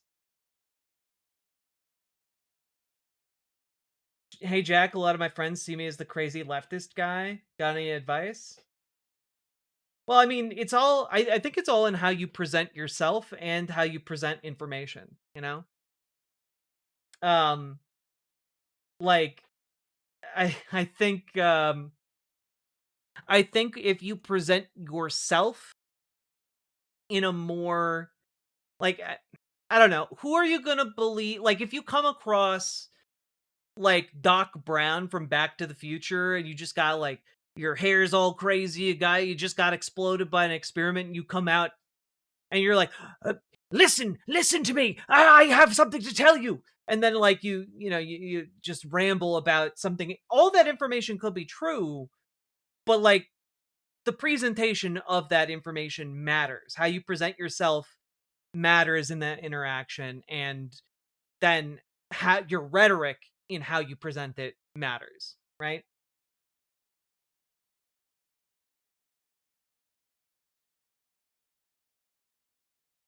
My friend from East Germany is so disappointed at the way things are going. Yeah, you know, I am too.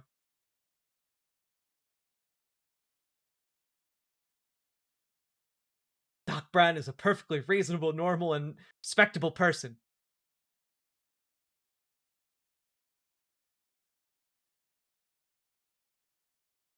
It's how a lot of conservatives, I think, wind up falling for the bullshit from the character I call like Jeff at the convenience store, or Jeff at the hardware store. You know, like Jeff at the hardware store doesn't know shit about shit, but because he talks uh with coolness and confidence, like a bunch of guys in the local town just believe whatever the fuck Jeff at the hardware store has to say, you know? I find it difficult to present politics in an approachable way. Well, also you need to understand where your audience is at, right? If you don't understand where your audience is at, then you could be talking about stuff they got, like stuff that you and I know about because we pay attention to this all the time. Most people in the country have no idea it's happening, no idea at all, you know? Most people are completely and utterly checked out of politics. And at the particular moment in time we're at, slightly more people are checked into politics. But I see it in my analytics when I look at like video views and stuff. When people were interested and excited about Zoran Mamdani, people looked at more political content.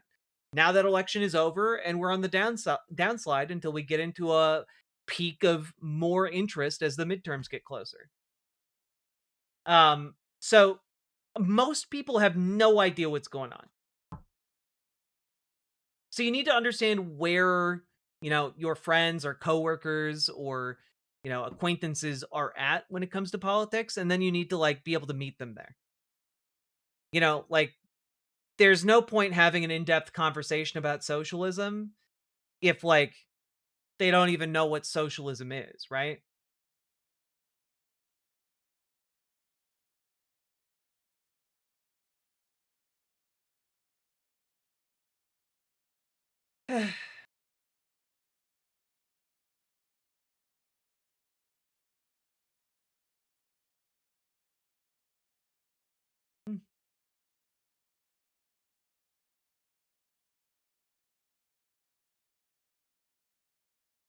Too often, Americans equate politics with presidential election campaigns. True. Very, very true.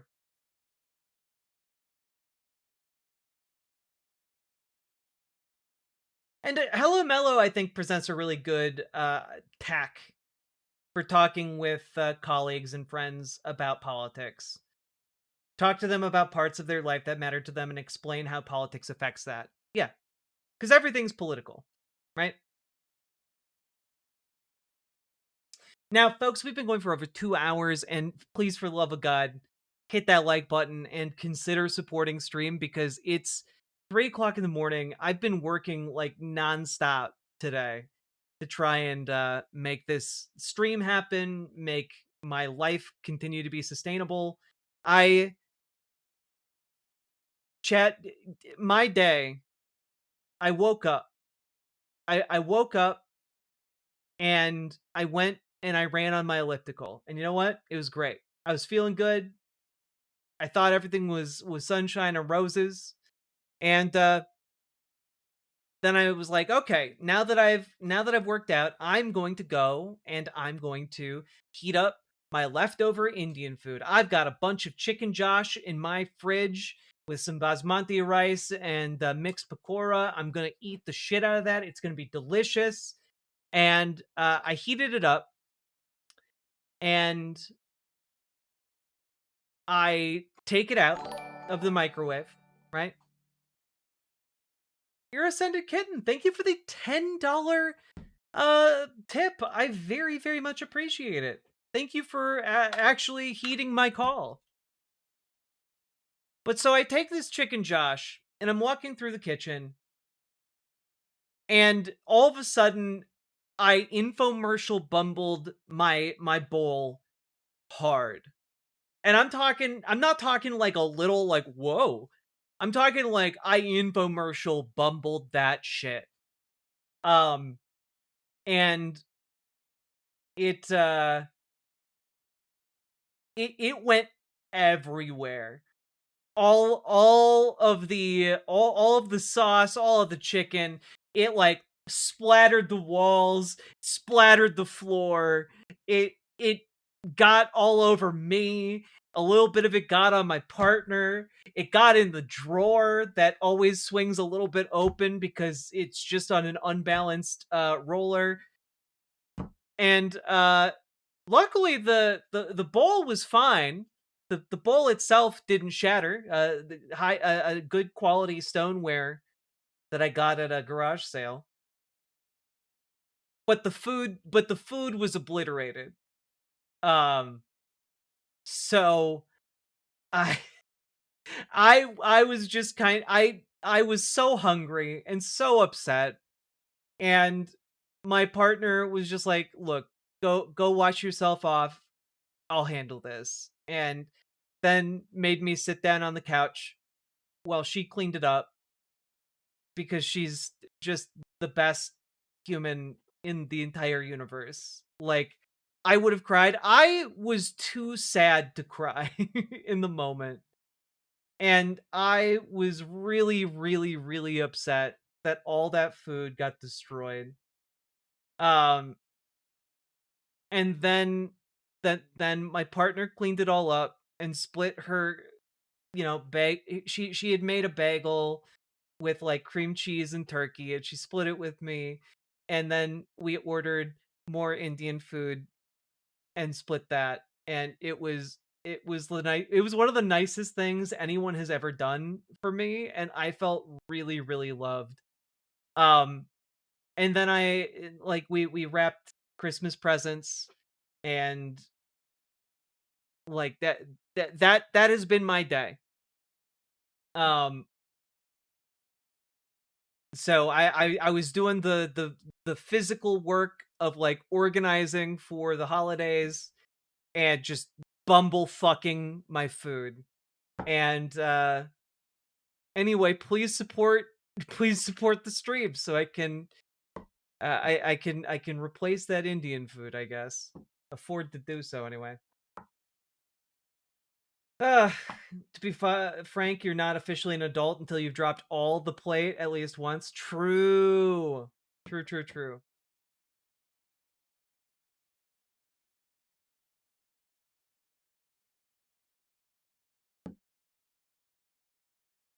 The Umamusume joke you made on Blue Sky the other day drove me crazy. I thought it was pretty funny. It entertained me. Umamusume. Is that the horse girl game? The game where the girl dates horses?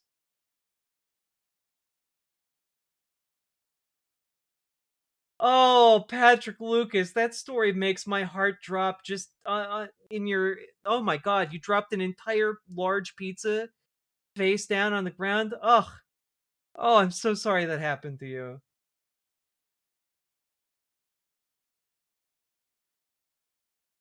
That is in fact the gorse game. Funds. You'll love this. Yo, Salmon Moose, thank you for the 5 tier 1 subs. What is this? Oh, I saw this, but I didn't know what it was, so I haven't actually that watched kneecap movie. I've never been Irish, but I spent some time around Republicans and James Connolly. Real, it's part of how I got here. The deep ambivalence about violence landed hard.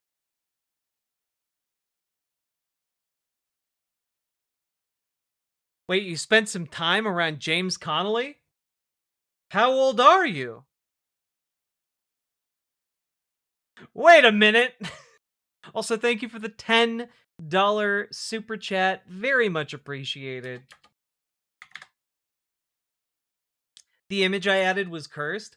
Oh yeah, the image I added is from a game that I reviewed, I talked about as an oddity like 10 years ago.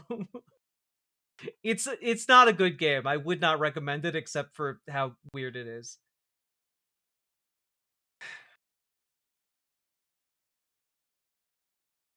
The deep ambivalence about violence landed hard.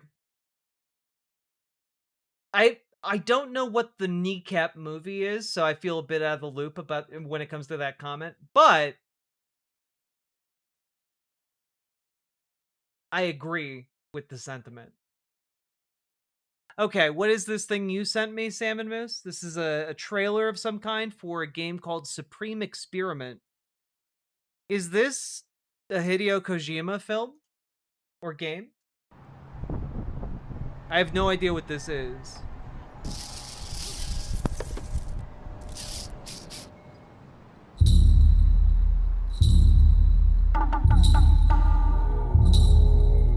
Years ago, humans moved up into those huge, ugly towers and left the machines behind to run things for them.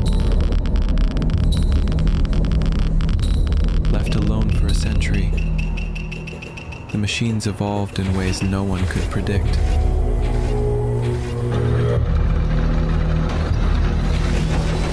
Okay, I already dig this concept of basically a bunch of robots that got left behind developing like religion, and like humans come back and come down and just going like, oh, what the fuck is happening down here, and just being totally out of their depth and having no idea what's going on. Love it. Like, what the fuck is happening with that? Species trying to survive, fighting for scraps, searching for truth. An abandoned, poisoned wasteland, crawling with creatures beyond imagination.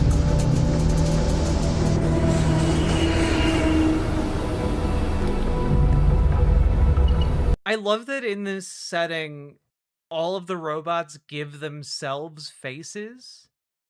That's such a cool and interesting concept.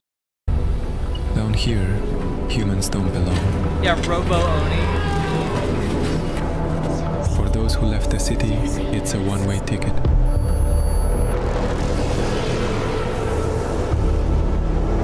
But they go for a reason. This evolution of the machines was not random.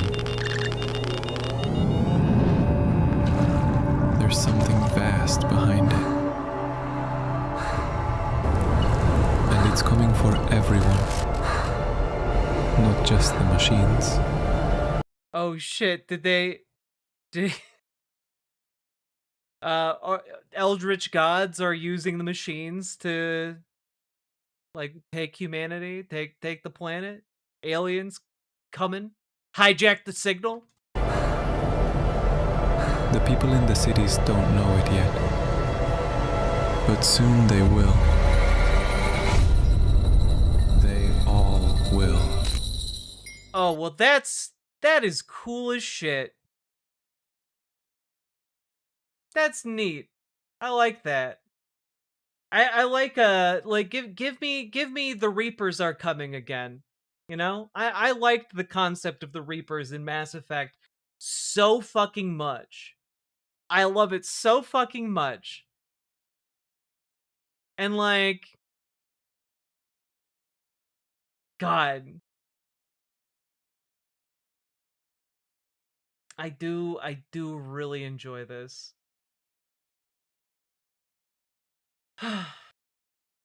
Let's get weird. I want games to be so much weirder than they currently are. You know, I'm here for it.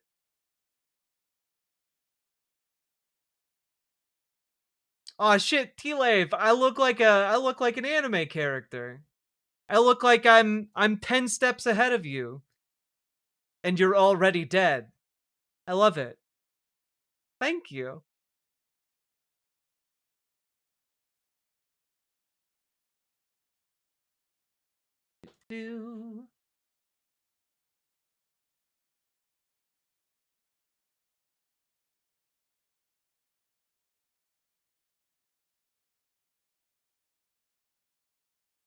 Have I played Mouthwashing?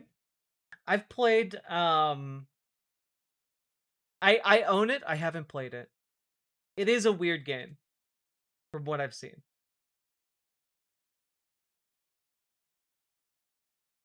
Goddamn, I'm finding so many trans women streamers who heavily fuck with Mass Effect, noticing a pattern. I mean, look, what can I say? Trans girls like a good story in a video game. The Nier guy lamented not enough weird people were making games. You know, I think a bunch of weird people are making games. The difficulty is that capitalism squeezes the weirdness out of video games all too often. You know?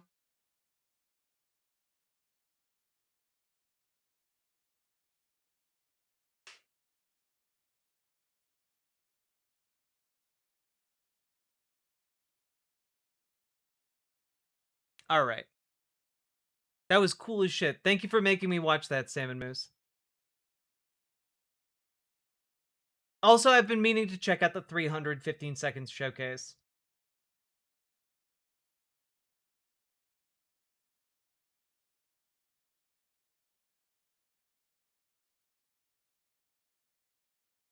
It's true. You just have to dip into indies for the weird stuff. All right. 1, 2.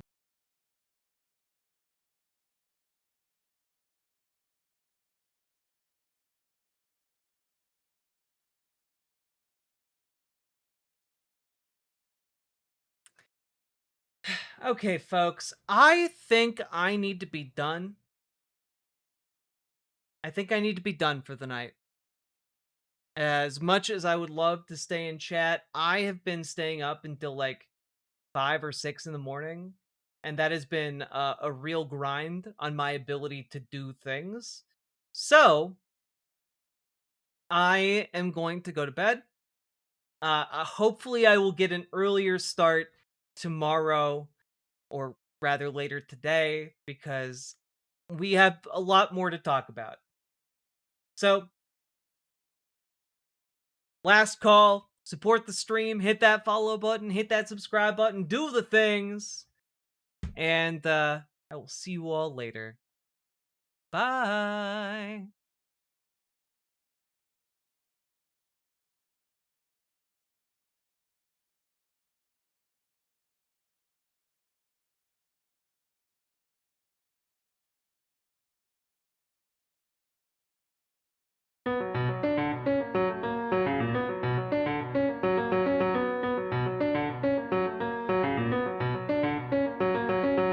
For as long as we can remember, the working people of New York have been told that power does not belong in their hand. Fingers bruised, palms calloused, knuckles scarred with kitchen burns.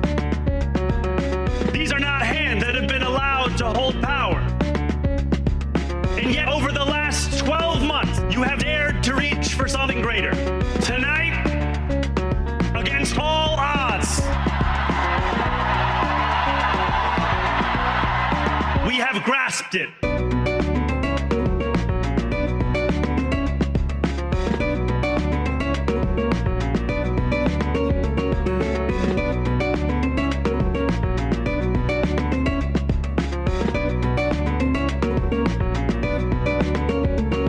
New York, tonight you have delivered a mandate for change, a mandate for a new kind of politics, a mandate for a city we can afford, and a mandate for a government that delivers exactly that.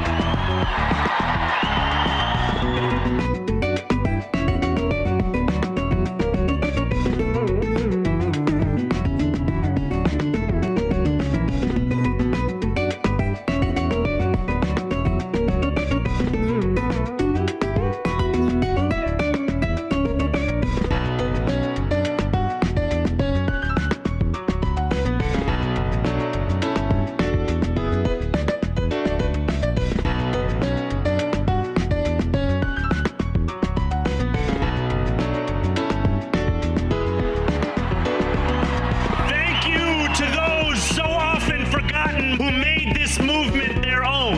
Yemeni bodega owners and Mexican abuelas, Senegalese taxi drivers and Uzbek nurses, Trinidadian line cooks and Ethiopian aunties. Yes, aunties. This campaign is about people like Wesley, people like the woman I met on the BX-33 years ago, people like the taxi driver I went on a 15-day hunger strike with outside of City Hall.